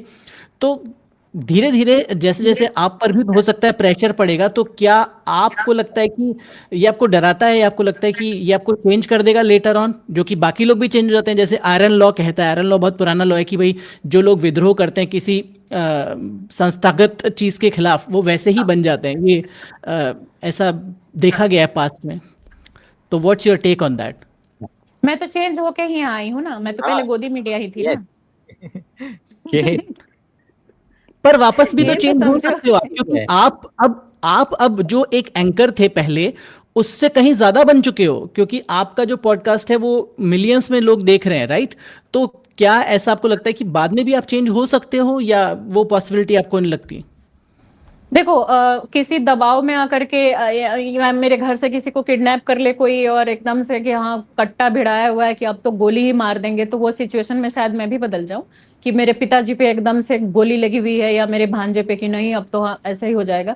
तो वो सिचुएशन मैं नहीं जानती, उस सिचुएशन में मैं भी इंसान हूँ, मुझे भी डर लगता है, हो सकता है। लेकिन ऐसे जहां तक मैंने एक इवॉल्व अपने आप को किया है या देखा है अपने आप को, कि पहले ये गलती की, हर 2-3 साल पे मुझे लगता है कि यार वो वाला ना गलत था, वो नहीं करना चाहिए था ऐसे, या कुछ उस समय मैंने कोई पोएट्री लिखी और अब मैं उस पोएट्री को, अपनी ही पुरानी पोएट्री को पढ़ती हूँ, तो मुझे लगता है कि यार ये मैंने कैसे लिख दिया था, फिर मैं उसको नए सिरे से उसको एडिट करती हूँ, चेंज करती हूँ, मेल पे जो सारी पड़ी हुई हैं चीजें। जैसे अभी एक बुक भी लिख रही हूँ, तो उसमें 20 स्टोरीज हैं, तो उसमें से कुछ स्टोरीज आजकल मैं लेके बैठी थी, टाइम उतना नहीं मिल पा रहा है, तो मैं सोचती हूँ कि यार ये मैंने ऐसे कैसे लिख दिया।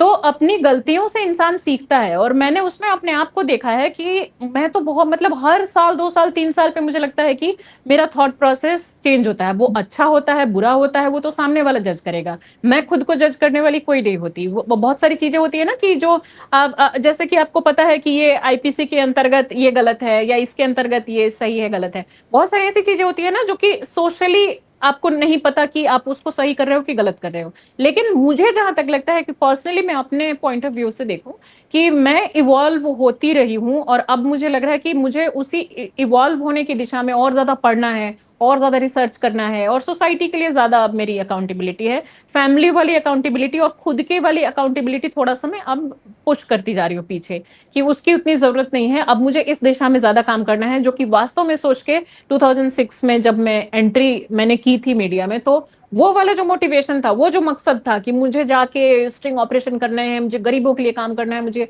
ये वाली स्टोरी तो मैं जाऊंगी तो ऐसे दिखाऊंगी, तो वो वाला अब धीरे धीरे हो रहा है। हालांकि हर किसी की अपनी एक लिमिटेशन होती है कि आपके पास रिसोर्सेस कितने हैं, पैसे कितने हैं, पावर कितना है, तो उसके अंतर्गत रहते हुए मैं जितना कर पाऊंगी मुझे लगता है कि उस दिशा में करना है।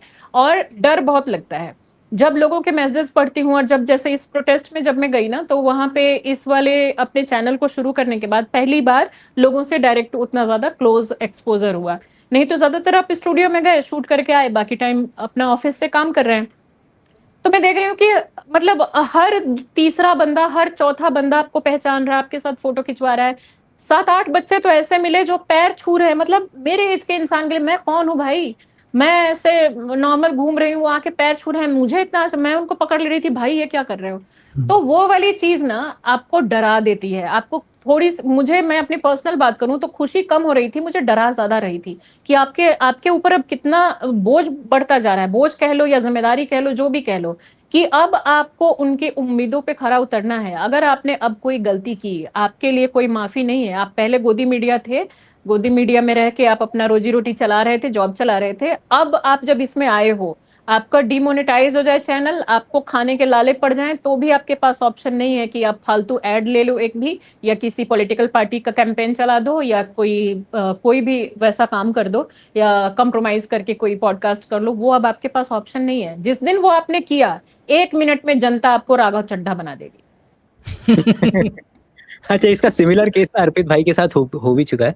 अर्पित भाई का कंटेंट तो है ही वैसा, लेकिन उन्होंने जब ये पे चल रहा था ना फैंटेसी गेमिंग वाला, तब उन्होंने फैंटेसी गेमिंग वाला एक ले लिया था ऐड, और हाँ, फिर हाँ, जो हाँ। उन्हीं की जो अच्छा। वो थी ऑडियंस थी, ऑडियंस। जो उन्होंने कमेंट्स भरे थे उस टाइम पर उनके, तो उनको अगली ओ, वीडियो में आकर के पूरा का पूरा आधा वीडियो क्लैरिफिकेशन का ही देना पड़ा कि भाई क्या हो अच्छा। रहा है। अच्छा कि आप लोगों ने बता दिया, मैं अर्पित जी से पूछूंगी क्या था। I'm rejecting everything that comes my way. Astro Talk actually मेरे ऊपर पीछे पड़ गया था कि तुम लो हमारा ऐड। मैंने कहा मैं कैसे ले सकता हूँ, पहली बात तो आपने मेरा काम देखा है कि नहीं देखा है आपने मेरा काम। They were actually offering really good money, मतलब पर हम नहीं ले सकते, नहीं ले सकते। मतलब वो मेरा अंदर से जो अंदर कोई बैठा हुआ है, अगर आत्मा तो होती है कि नहीं होती पता नहीं, बट वो नहीं स्वीकार करेगा कि मैं ले लूँ कोई ऐड इस तरह का। तो actually we reject a lot of ads just because for that reason कि कोई इससे इन्फ्लुएंस ना हो जाए गलती से भी। तो वो मैं कह रहा हूँ। बट कोई ऐसे न्यूट्रल चीज़ है जिसमें कोई नुकसान नहीं है, उसकी मैं बात कर रहा था यहाँ पर, कि उसमें आपको अपने खर्चे उतना तो चलाने, ले आपको। सकते हैं। हाँ, हाँ, उतना तो जैसे मेडिकल फील्ड का भी मेरे पास कुछ ऑफर आया है, तो उस पे पैसे पे बात चल भी रही है। तो मैंने उनको कहा बिल्कुल कि लीजिए। यूट्यूब पे तो नहीं डालेंगे, इंस्टा वगैरह पे डाल सकते हैं, यूट्यूब पे भी डाल सकते हैं। मतलब कोई वैसी चीज है जिसमें कि कुछ भी हम फर्जीवाड़े को प्रमोट नहीं कर रहे हैं, तो उसका ऐड ले सकते हैं, बिल्कुल ले सकते हैं। बिल्कुल लेना भी चाहिए। मतलब आप जैसे लोग नहीं लेंगे तो कौन लेगा। मतलब वही वाली बात है कि हम इतना रिस्क लेकर ये चीज़ कर रहे हैं और उसमें कोई बुराई नहीं है करने में। बट ये गौरव शुक्ला वाला जी मैं ज़रूर देखना चाहूँगा किस तरह से इन्होंने किया। और पता है, बल्कि इसमें तो मैं उनकी बुजुर्गियत का ख्याल करके, कि दोनों बुजुर्ग हैं भाई, और उन्होंने बताया कि वो 2.5 घंटे का सफर करके मेरठ से आ रहे हैं, गाड़ी में भी उनके कहीं कुछ लगभग गया था, तो थोड़ी सिंपैथी भी थी उनके साथ। तो आप पूरा एपिसोड देखोगे ना, तो आपको लगेगा कि जिस तरीके से मैं सवाल करती हूँ, जो मेरा एक टेम्पर होता है, वो उनकी बुजुर्गियत और वो जो सारी प्रॉब्लम शो से पहले उन्होंने बताया, उस वजह से मैं बहुत कूल होके चल रही थी। तब भी उनको इतना बुरा लग गया। सोचो कि मतलब इस तरह से तो कैसे होगा, कैसे काम चलेगा भाई। मतलब क्या करेंगे। उनका वो जो मेन है मंत्र चिकित्सा, यानी कि मंत्रों से वो कैंसर तक की बीमारी को ठीक करने का दावा कर रहे हैं। तो उस और बताइए वाले से रिलेटेड मैं जो 20-25 सवाल लेके गई थी, उसमें से तो मैंने एक भी पूछा ही नहीं अभी, उससे पहले ही वो बोल्ड हो गए। तो ऐसे कैसे चलेगा भाई। मतलब थोड़ी तो रीढ़ की हड्डी और थोड़ा तो मोटी चमड़ी करके आओ और सवालों का जवाब दे लो। ठीक है, पर अगर पर आपको अगर लगता है कि हाँ आप उससे, अब देखो उससे वो पैसे कमा रहे हैं, और उससे वो इतने बड़े बड़े दावे कर रहे हैं कि हमने डीआरडीओ के डायरेक्टर की बेटी को ठीक कर दिया था, जिंदा कर दिया था, मरने वाली थी वो। इतने बड़े बड़े आप दावे कर रहे हो, तो उसको लेके भाई कुछ तो अकाउंटेबिलिटी लोगे, कुछ तो सवालों के जवाब लोगे। कहाँ आपका छपा है, किस जर्नल में छपा है, किसने आपको लाइसेंस दिया है इस चिकित्सा को लेकर के, कहाँ क्या हुआ है। मतलब वो तो वहां तक पहुंचे ही नहीं। तो मैं वो उन लोगों को बोल रही हूँ कि आप मतलब आप लोगों के चैनल के माध्यम से भी मैं बोल रही हूँ कि आप अगर किसी भी पॉडकास्ट में जा रहे हो, तो पहली चीज कि आप अपने लेवल की तैयारी करके जाओ, और उस पॉडकास्ट के बाकी वीडियो देख के जाओ कि वहां पर कैसे सवाल जवाब होते हैं। और दूसरी चीज कि अगर आपको लग रहा है कि आप पैसे देके खरीद लोगे तो हर चैनल को आप नहीं खरीद सकते। तो पैसे भी आप लोग जो ये जो ऑफर करते हो ना कि हम आपको 4 लाख दे देंगे, 5 लाख दे देंगे, ये सब करना बंद करो भाई। सिंपल सवालों के जवाब दे दो, और अगर हमें लगेगा कि हाँ आप सवालों के जवाब अच्छे से दे रहे हैं तो आप पैसे भी दे देना, हम ले लेंगे, हमें कोई दिक्कत नहीं भाई, पैसे हर किसी को प्रिय होते हैं, लेकिन पहले सवालों का जवाब दो। ये नहीं कि आप पैसे देके हमारे सवाल बदलवा दोगे, तो ये नहीं होगा, ये नहीं हो सकता। पर इससे आप देखो ना कि पॉडकास्ट इंडस्ट्री उनका जो एक्सपोजर है वो यही है पॉडकास्ट इंडस्ट्री को लेकर, कि वहां पर आप एडवर्टाइजमेंट करने जाते हो, आप पैसे देते हो, एडवर्टाइज करते हो और आ जाते हो। तो यही तो है पूरा पॉडकास्ट इंडस्ट्री, मतलब बाय एंड लार्ज अभी तक भी। जो भी टॉप के चल रहे हैं उनका कितना चल रहा है, 40 से 45 लाख उनका रेट चल रहा है, एक पॉडकास्ट का ले रहे हैं वो 40 से 45 के बीच में। जो सेकंड नंबर के हैं, जो मेरी ही फ्रेटर्निटी के हैं, वो ले रहे हैं 24 से 25 लाख एक पॉडकास्ट के। और बड़े बड़े क्रिमिनल्स जो हैं वो उनके चैनल पे आकर के, जिनको कि इंडियन गवर्नमेंट नहीं पकड़ पा रही है, वो लोग उनके चैनल पर आकर के और अपना व्हाइट वॉश करके जाते हैं अपनी छवि को, कि भाई देखो सब गलती सरकार की थी, मैं तो कितना सीधा साधा बच्चा था। क्या क्या आपको लगता है कि उस स्पेसिफिक केस में पैसे दिए गए होंगे? दिए गए होंगे मतलब इतने इनोसेंट मुझे लगता है लिए गए होंगे। मतलब वो, हाँ, मुझे माला द्वारा गेस्ट ने दिए पोस्ट को, मैं ये कह रही हूँ। मुझे तो लगता है विजय माल्या ने लिए होंगे पैसे, क्योंकि इतना ज्यादा किस दुनिया में किसी जी को नहीं रहे दे हो रहे थे। आप? अरे नहीं इंटरव्यू। नहीं, बिल्कुल नहीं, बिल्कुल नहीं। मेरे हिसाब से सवाल ही इस नहीं वाले है। में पैसे का आदान प्रदान नहीं हुआ होगा, क्योंकि दोनों के मुझे पास भी अपने मतलब क्योंकि सब लोग ये देख रहे थे ना कि विजय माल्या तो किसी को इंटरव्यू नहीं दे रहे हैं। उसको जहां लगा कि यहाँ देना है, जहां देने से उसको फायदा होगा, और जिस लेवल के इन्होंने सवाल पूछे उसका सब देखो ना, कि अगर सवाल जो क्रॉस क्वेश्चन थोड़ा बहुत पूछे भी कि आपके ऊपर ये एलिगेशन है, आपके ऊपर वो एलिगेशन है, ये ऐसे क्यों वैसे क्यों, तो वो वही सवाल थे जो उधर से मिले होंगे कि आप ये वाला पूछना तो इस पर मैं ये वाली सफाई दूंगा, आप ये वाला पूछना तो मैं ये वाली सफाई दूंगा, कि जितने न्यूज चैनलों पे अभी तक चले हैं सबका एक एक करके मैं काट दूंगा। तो वो देखो ना, आपको हार्ड क्वेश्चन मिलेगा क्या कहीं वहां एक भी? तो क्यों वो पैसे क्यों नहीं देगा वो भाई? इतने बड़े लेवल का जब उसका पीआर हो रहा है, तो कौन पीआर फ्री में होता है? बात तो सही है। तो ये तो अच्छा बिजनेस मॉडल है फिर। अधिकतर लोग इससे तो पूरा अपना चल ही रहा है। चल ही रहा है तो भाई। हम क्यों ना करें? हम क्यों ना करें? मैं तो कह रहा हूँ करना चाहिए करो, हमको फिर भी। वो वाली चीज नहीं मिलेगी, जो जनता का रेस्पेक्ट होता है, जो विश्वास होता है, वो वाली चीज नहीं मिलेगी। आप भी उसमें शामिल हो जाओ। उनकी तो टीम वैसे भी बहुत फौज है, हर दूसरा बंदा आज के डेट में माइक लगा के पॉडकास्ट कर रहा हो, तो पूरी फौज है इंडिया में, कितना चाहिए आपको? हम भी उसमें शामिल हो जाएं फिर, और क्या हो सकता है? इधर वाले जो लोग हैं उनकी संख्या तो गिनी चुनी है, आप उंगलियों पे गिन सकते हो। करेक्ट। वो सभी लोग जो रवि भाई और जया जी को मैसेजेस कर रहे हैं कि वो नहीं करेंगे, प्लीज मेरे को संपर्क करें। मेरे क्यों नहीं? फिर कमीशन लेंगे हम लोग। Foldable है। आपके थ्रू कमीशन चाहिए। नहीं, पर मैं कह रहा हूँ कि एक बैलेंस क्यों नहीं बनाया जा सकता? क्योंकि इस चीज को सस्टेनेबल करने का तो यही तरीका है ना। जैसे फॉर एग्जांपल आप मुझे बताइए कि आप अपने पॉडकास्ट में जब बात कर रहे हैं तो आप भी एक बैलेंस बना रहे हैं, राइट? आप उन गेस्ट से इस तरह के सवाल पूछ रहे हैं ताकि वो एकदम से भाग ना जाए, तुरंत ना भाग जाए। हाँ। आपको भी अपने थंबनेल में इस तरह की चीजें लगानी पड़ रही हैं ताकि लोग अट्रैक्ट होकर देखने आए। अब मैं उस तरह के थंबनेल नहीं लगा रही। पहले वो जो ट्रैवल वगैरह के चैनल पे उस तरह के लगे हुए हैं, अब तो मेरे वाले चैनल पे आप एक भी थंबनेल वैसा नहीं दिखा सकते, या आपको मतलब मिलेगा तो मॉडरेट टाइप का मिलेगा। जैसे वो आचार्य प्रशांत बोलते हैं ना कि जब हम ये कृष्ण और गीता की बात कर रहे थे तो कोई नहीं आ रहा था, हमने जब थंबनेल पे वो थोड़ा रोमांटिक और ये सब लाइनें लिखने शुरू की तुम लोगों को बुलाने के लिए, यहाँ गीता तक मतलब खींच के लाने के लिए, तो तुम लोग आने लगे। और जब आए तो दुकान में एक बार हमारे जब घुस गए तो फिर हमने कहा कि ये लो गीता।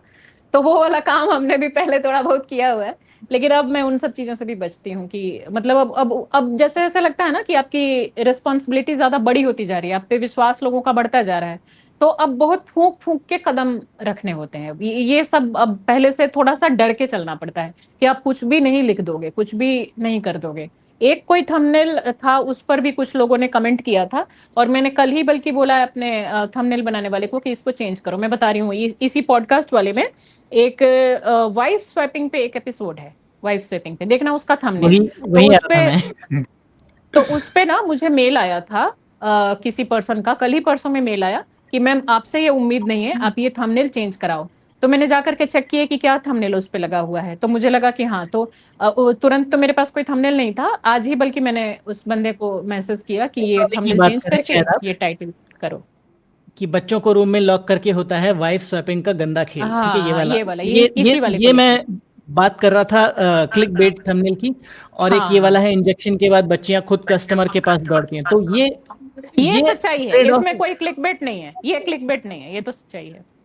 पर ये सेंसेशनलिज्म तो है ना, सेंसेशनलिज्म तो है, ये हाँ, तो आप वैसे मानते हो। सच्चाई तो देखो तो दूसरे वाला भी है, मतलब जो वो वाइफ स्वैपिंग वाला है ना, वो भी तो सच्चाई है पूरी। वो जो जर्नलिस्ट हैं, उन्होंने तो पूरे 2 साल उस पे पूरी रिपोर्टिंग जो की है, जो एग्जैक्ट बात बोली है वही है।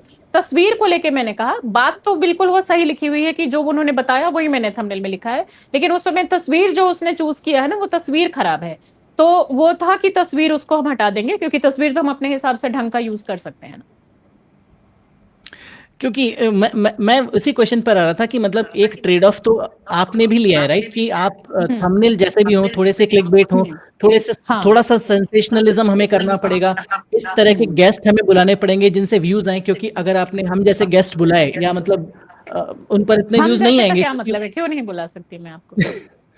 हम जैसे मतलब कि जो नॉन सेंसेशनल है उसकी बात कर रहा हूँ। उससे मतलब आपने देखा होगा कि मेरे चैनल पे मैं उन चीजों पे ध्यान नहीं देती, ठीक है। अगर मैं कुछ ऐसे बुला रही हूँ जैसे कि जिनसे कि थोड़ा हो कि मतलब ज्यादा व्यूज आएंगे, मुझे पता है, या थोड़े थंबनेल या थोड़े वैसा, तो आपने देखा होगा कि उससे दोगुने मैं वैसे गेस्ट बुलाती हूँ जिनसे कि वास्तव में समाज को अच्छी चीजें कुछ मैं प्रोवाइड कर सकूं। अगर आप पूरा लिस्ट बिल्कुल, देखोगे मेरे पॉडकास्ट का, बिल्कुल, नो डाउट अबाउट दैट। उनको कोई जानता हो नहीं जानता हो, डजंट मैटर, मुझे बहुत फर्क नहीं पड़ता। नहीं, जैसे दूसरे वाले जो सेंसेशनल वाले गेस्ट हैं उनको भी कोई नहीं जान रहा है, वो आपके पॉडकास्ट में आने के बाद जाने जा रहे हैं। जैसे मेघा लवारिया को कोई नहीं जानता था, अब वो हाँ, आपके वो तो पॉडकास्ट है। में आने के बाद जानी जा रही हैं। ये दूसरे हम्म। लोग, ये जो कौन है, ये जो भी एस्ट्रोलॉजर हैं, सुमिता नहीं नहीं नहीं सुमिता नहीं, सुमिताचार्य की जी। पहले से काफी ज्यादा ब्रांडिंग है उनके। जब मेरे ये पे आए थे, पॉडकास्ट पे आए थे, तो 1.3 मिलियन उनके ऑलरेडी फॉलोअर थे उस पे, इंस्टा पे। तो वो काफी चल रहे थे, और खूब सारी उनकी भविष्यवाणियां मेरे फीड पे आ रही थी, शायद एक देख लो तो 10 और आने लगती हैं। तो जब मेरी पीआर टीम ने बोला, तो मैंने कहा कि हाँ बुलाओ, इनको छीलते हैं, वो वाली बात हुई थी। तो उनके पहले से ही है। और पता है, वो अभी जितने एस्ट्रोलॉजर्स हैं, एक राखी बाकी को अगर छोड़ दें, तो बाकी सबसे ज्यादा पॉडकास्ट करने वाले वो अभी हैं। क्या बोलते हैं उसको, एस्ट्रोलॉजर। अच्छा, पर मुझे मतलब आई डोंट नो आपके कितने डिवाइडेड व्यूज हैं इस पर, मुझे नहीं मतलब आई डोंट नो कितना फायदा होगा लोगों को ये हाँ। रिद्धिमा शर्मा टाइप के लोगों को बुलाने से, बट हम्म। स्टिल मतलब आप उनसे क्वेश्चन पूछ सकते हो, बट आपको कोई आंसर नहीं मिलेगा, और वही बीच में उठने वाली चीजें कोई होंगी। फायदा नहीं होगा, मैं लिख के दे देती हूँ। मेघा वाले से लोगों को बस शांति मिली, दिल को सुकून मिला कि हाँ, कोई ऐसे सवाल भी कर सकता है कि जो अपने आप को नेशनलिस्ट बोल रहा है और राइट विंग बोल रहा है, उससे भी कोई सवाल करके उसको पूछ सकता है कि तुम देश में क्यों हो, जब तुम संविधान नहीं मानती तो भागो यहाँ से। तो वो लोगों को सिर्फ दिल को सुकून मिला, कोई फायदा और इसके अलावा कोई फायदा नहीं मिला। क्या फायदा, वो क्या ऐसी बात करके चली गई कि फायदा मिला? कोई फायदा नहीं। इसीलिए उसको 1 हफ्ते तक, 4-5 दिन तक मैं अपनी पीआर टीम को मना करती रही थी कि यार ये 20-22 साल की लड़की है, इससे मैं क्या सवाल करूंगी। अब वो लोग पीछे पड़े रहे, नहीं नहीं आपके लिए ये सही है, आप करके देखो। तो हालांकि उनका कहना सही था, कुछ चीजें वायरल हुई, दूसरे तरीके से मुझे फायदा हुआ, लेकिन मैं तो उसको 4 दिन तक मना ही करती आ रही थी। फिर जब उसने पैसे मांगे कि मुझे आने जाने का भी किराया चाहिए, मैंने कहा यार ये तो बिल्कुल ये है झंडू टाइप में, इसको क्या बुलाऊं। फिर मैंने कहा चलो बच्ची है, दे देते हैं। तो आने जाने का उसको किराया टाइप का दे दिया था। तो मैं बहुत सारे लोगों को तो इसमें से नहीं बुलाना चाहती। पीआर टीम वाले बहुत बार बोलते हैं कि इनको बुला लो, और बहुत बार वो उनका क्लिक कर जाता है कि हाँ ये सही बोल रहे थे, कि मतलब है। अब देखो ना, रिद्धिमा शर्मा को लेके कैसी दीवानगी है लोगों में। बुलाओ बुलाओ बुलाओ, उससे क्या फायदा हो जाएगा भाई? तुम उसको सुन लोगे, वो सुअर बोल रही है, किसी को उल्टी सी बकवास कर रही है, किसी को भी लेफ्टिस्ट कांग्रेसी सुअर बोल के चली जा रही है, तुमको क्या फायदा? वो क्या ऐसा बहुत अच्छा कंटेंट देके तुमको चली जाएगी, ज्ञान की बातें देके चली जाएगी। लेकिन लोगों का है, क्यों बुलाना चाहते हैं भाई? पता है, मेरे पास कम से कम पड़े होंगे ना तो 30-40 ऐसे मेल पड़े होंगे, और कमेंट सेक्शन को तो भूल जाओ, कमेंट छोड़ दो, हजारों कमेंट्स पड़े होंगे जिसमें लोग ये बोल रहे हैं कि अपना क्यूआर कोड दो, हम पैसे दे रहे हैं, बुलाओ। आपके पास 30,000 नहीं है, हम पैसे दे रहे हैं। अकेले 30,000 देने वाले 30-40 मेल पड़े हुए हैं, सीरियस लोगों के मेल। करेक्ट, अब बताओ करेक्ट। तो क्या लोग चाह करोगे रहे ऐसे हैं लोगों पर? कि वही मेगा लवारिया पार्ट 2 हो जाए, राइट, वही चाह रहे लोग। हाँ, उनको खुशी चाहिए। वो बोल रहे हैं हमें बस धुलाई देखनी है, आप बुलाओ, धो, 30,000 बहुत छोटी रकम है धुलाई के लिए, उनको दिल को सुकून चाहिए, बस उनको धुलते हुए किसी को देखना है, धुलाई देखनी है। मुझे नहीं लगता इसमें कौन सा भला हो रहा है भाई समाज का। पर आपको नहीं लगता कि ये भी सेम टाइप ऑफ मुर्गा लड़ाई है जो दूसरे पॉडकास्ट वाले कर रहे हैं? हाँ। तो मैं नहीं, पॉडकास्ट वाले नहीं, न्यूज चैनल वाले। हाँ, मतलब आजकल जो पॉडकास्ट है और न्यूज़ चैनल है, दो वो एक ही सिक्के के दो पहलू हैं, क्योंकि दोनों जगह वही नैरेटिव चल रहा है ना, एक ही नैरेटिव चल रहा है कि कुछ भी बोल दो और चल जाएगा। तो मैं तो नहीं, कोई डिफरेंस नहीं देखता हूँ ये उसमें। थोड़ा सा डिफरेंट है। नहीं, जैसे जो पॉडकास्ट है, पॉडकास्ट में कुछ भी बोल दो चल जाए, क्योंकि वो पैसे दे के, मान लो कि कोई आ रहा है या अपना पीआर करने आ रहा है, या कोई बड़ी सेलिब्रिटी है, उससे सामने वाले चैनल को फायदा है, तो इसलिए वो आ रहा है। तो वो उस तरीके से, तो वो अपनी बात बोल के वो चले जा रहे हैं, उस पर क्रॉस क्वेश्चन नहीं हो रहा है। और वहां जो डिबेट शो जो चल रहे हैं न्यूज चैनलों पे, तो वहां पे मुर्गा लड़ाई इसलिए हो रही है क्योंकि वो झाओ झाओ झाओ झाओ हल्ला गुल्ला वो कर रहे हैं कि उनको रियल मुद्दों से भटका करके और यही सब करके उनको चला दे, अपना टाइम पास करते रहे, लोगों को उसी में लड़वाते रहे, कोई सुन नहीं रहा है कि उसमें क्या चल रहा है। अब जो हम लोगों वाला पॉडकास्ट है, इसमें ये जो लोग बुलाना चाह रहे हैं, तो उनको ये दिखा ना, मैंने उससे कोई झगड़ा झंझट थोड़े ना किया था, ना उससे किया, ना वो जो एक बंदा आया था जो कुछ भी पराठे खा लो वाला जो था ना बंदा, क्या नाम था उसका, सुधीर रचना। जो, हाँ, सुधीर आष्टा, या उस तरह का कोई भी आया, या बहुत सारे जो एस्ट्रोलॉजर्स के साथ मैंने किया है, तो मैंने एक बार भी मुर्गा लड़ाने वाले अंदाज में उनसे कोई वो नहीं किया। पॉडकास्ट वाले अंदाज में ही सारे सवाल हैं, वो अपनी बातों को रख ले रहे हैं, मैं रख रही हूँ। या बीच में जैसे नंद किशोर जी थे जो विधायक हैं बीजेपी के, तो वो जैसे कि गोमूत्र से ये फायदा है, या जो गाय को काटेगा हम उसको काट देंगे, वो सारी चीजें। एक बार भी आपको वो देख के लगा क्या, 1.5 घंटे का वो पॉडकास्ट है विधायक जी के साथ, आपको देख के एक बार भी लगा कि मैं एकदम से चढ़ बैठ रही हूँ जबरदस्ती के चिल्ला चिल्ली, नहीं आपने बोला कैसे, नहीं, मैं बिल्कुल पॉडकास्ट वाले अंदाज में ही, आप मेरे गेस्ट हैं, आप मेरे ऑफिस आए हैं, मेरे स्टूडियो में बैठे हैं, मैं पूरी रेस्पेक्ट के साथ और संयमित भाषा और संतुलित शब्दों के साथ, मर्यादा के साथ आपसे सवाल कर रही हूँ। और आप भी उतने ही अकाउंटेबल हो कि जब मैं नहीं चिल्लाऊंगी आप भी नहीं चिल्ला पाएंगे। या इनका देख लो, ये मैडम जो है, अरे इनका अकाउंट जिनका सस्पेंड हो गया है, बीजेपी की नेता और खुद को सुप्रीम कोर्ट की जो वकील बोलती हैं, नाजिया इलाही खान, तो नाजिया इलाही खान वाला देख लो, या कोई भी आपको देख के वो लेंस कार्ट के जो ऑफिस गई थी, तो मुझे लगा कि ये लेंस कार्ट वाला मामला और इसको एक तरफा करके दिखाया जा रहा है। कोई ये सवाल नहीं पूछ रहा है कि आप कौन होती हैं भाई वहां जाने वाली, किस बेसिस पे आप गई, किस नियम के तहत गई, आप तो सुप्रीम कोर्ट की वकील हैं, तो आपको नियम कानून सिखाने की जरूरत पड़ेगी, आपने ऐसा क्यों किया। तो उस समय मैं सिंगापुर में थी, तो उनको मैसेज किया, जानबूझ के मैसेज किया कि जल्दी वो रिप्लाई नहीं करती हैं। तो मैं ये कह रही थी कि जो भी गेस्ट होते हैं, तो उनसे मैं कोई वो मुर्गा लड़ाई वाले अंदाज में फाइट नहीं कर रही होती हूँ, बल्कि बिल्कुल शांति से कि हाँ आपने ये किया था तो ये क्यों किया, ये जो आपने बात बोली वो क्यों बोली, तो वो नॉर्मल तरीके से ही चलती है। उसमें वो जबरदस्ती वाला हल्ला गुल्ला वो वाला चीज मुझे खुद भी पसंद नहीं, मैं बहुत लंबे टाइम तक खुद करके आई हूँ, उससे ऊबी हुई हूँ, मैं खुद उसकी शिकार हूँ। वहां शिकारी होती थी, लोगों को लगेगा कि हाँ मैं एंकर हूँ तो मैं चिल्ला रही हूँ ये वो, लेकिन हम खुद शिकार होते हैं, थोड़ी देर बाद हम डिप्रेशन में चले जाते हैं। जब वो डिबेट करके निकलती थी तो मैं भी बहुत देर तक डिप्रेशन में रहती थी और आत्मग्लानि में रहती थी कि मैं कर क्या रही हूँ। तो मैं वो अब अपने पॉडकास्ट में एक ही बार वो चीज नहीं करती, बिल्कुल नहीं। हाँ नहीं, पर मैं दूसरे पॉडकास्ट की बात करता। आपका पॉडकास्ट तो पहले ही हमने बोला कि काफ़ी अलग है और काफ़ी अलग चीज़ें आप ट्राई कर रहे हो जो कि पहले नहीं थी, और वही वाइट स्पेस था जिसको आप फिल कर रहे हो, इसलिए आपको ज़बरदस्त सक्सेस मिल रही है राइट पॉडकास्टिंग में, कि मतलब आप टफ सवाल पूछ रहे हो और आप ये भी नहीं तो परवाह कर रहे हो कि लोग मिलेंगे कि नहीं मिलेंगे, जो कि it's a real threat for your channel as well, कि लोग नहीं आएंगे भाई इतना टफ सवाल पूछोगे तो पर बाकी पॉडकास्ट में ऐसा होता है, मैंने देखा है कि या तो दो तरह का है, या तो बिल्कुल ही वो गर्दन मुंडी हिलाने वाले पॉडकास्ट नहीं कि भाई जिसमें जो बोल रहा है वो बोलने दो, फ्री पास दे दिया गया, या फिर वो दो लोग मुर्गा लड़ाई कर रहे हैं, और वो पॉडकास्टिंग में भी है, मतलब बहुत लो लेवल के पॉडकास्ट हैं, आई डोंट नो मेरी फीड में क्यों आते हैं, तो अच्छा। वो भी तो उसमें डिस्टिंग्विश करना मुश्किल हो जाता है कि वो गोदी न्यूज़ चैनल है या पॉडकास्ट है कि क्या है। चार लोग बैठ जाते हैं, चार लोग मतलब टक टक टक टक अपना कर रहे हैं, और उसमें दो लोग बकवास किए जा रहे हैं उसमें भी। खैर, तो इसको अपन क्लोज करते हैं। बाकी और आपसे बात होगी आगे भी, जैसे जैसे हम और जब भी आपको फ्री टाइम मिले, हम तो चाहेंगे कि आप रेगुलर आएँ इस चैनल पर और हमसे बात करें, क्योंकि बहुत सारी इनसाइट्स आपके पास है जो हमारे पास नहीं है, और पॉडकास्टिंग इंडस्ट्री में भी बहुत सारी इनसाइट्स आपके पास है जो हमारे पास नहीं है, तो we can like share these ideas. नहीं, आप तो लोग भी बहुत अच्छा काम कर रहे हो, आप दोनों का चैनल मैंने देखा है। और आपका तो बल्कि मैंने जो अपना पॉडकास्ट चैनल शुरू किया है इसके काफी पहले से मैं आपका कंटेंट देख रही हूँ, आपका और अर्पित जी का, ये दो लोगों का, आप लोगों का। और आपके Thank you. साथ ही बायोशाला के भी कुछ देखे हैं, या आपके साथ भी कुछ वीडियोस थोड़े बहुत देखे हैं, मतलब अंकित जी के भी, नाम से एग्जैक्ट मुझे ये नहीं था, लेकिन मैंने इनके कंटेंट भी देखे। आप लोग भी बहुत अच्छा काम कर रहे हो, और जिस लेवल पे हम लोगों के हाथ में जितनी भी चीजें हैं, जो भी हमारे पास रिसोर्सेज हैं, जो भी बाकी चीजें हैं, उस बेसिस पे हम लोगों को जितना लग रहा है आप भी या हम लोग भी सब कर रहे हैं, और आगे भी हम लोगों को करना चाहिए। और लॉयर्स का भी हमें इंतजाम करना होगा अगर हम ये सब कर रहे हैं तो हाँ भरपूर पूरी टीम जमा करनी होगी बड़े बड़े लॉयर्स हाँ, की। बिल्कुल बिल्कुल। Thank you so much for coming और आंसर्स Thank करने के लिए, और बहुत बढ़िया लगा। थैंक यू, आप दोनों का भी थैंक यू मुझे इनवाइट करने के लिए। आप लोगों से भी बात करके अच्छा, मतलब मजा आया, अच्छा लगा, आगे भी करेंगे बिल्कुल। ओके, थैंक यू, ठीक है, bye bye Thank you. Bye Shweta ji, bye. Bye bye.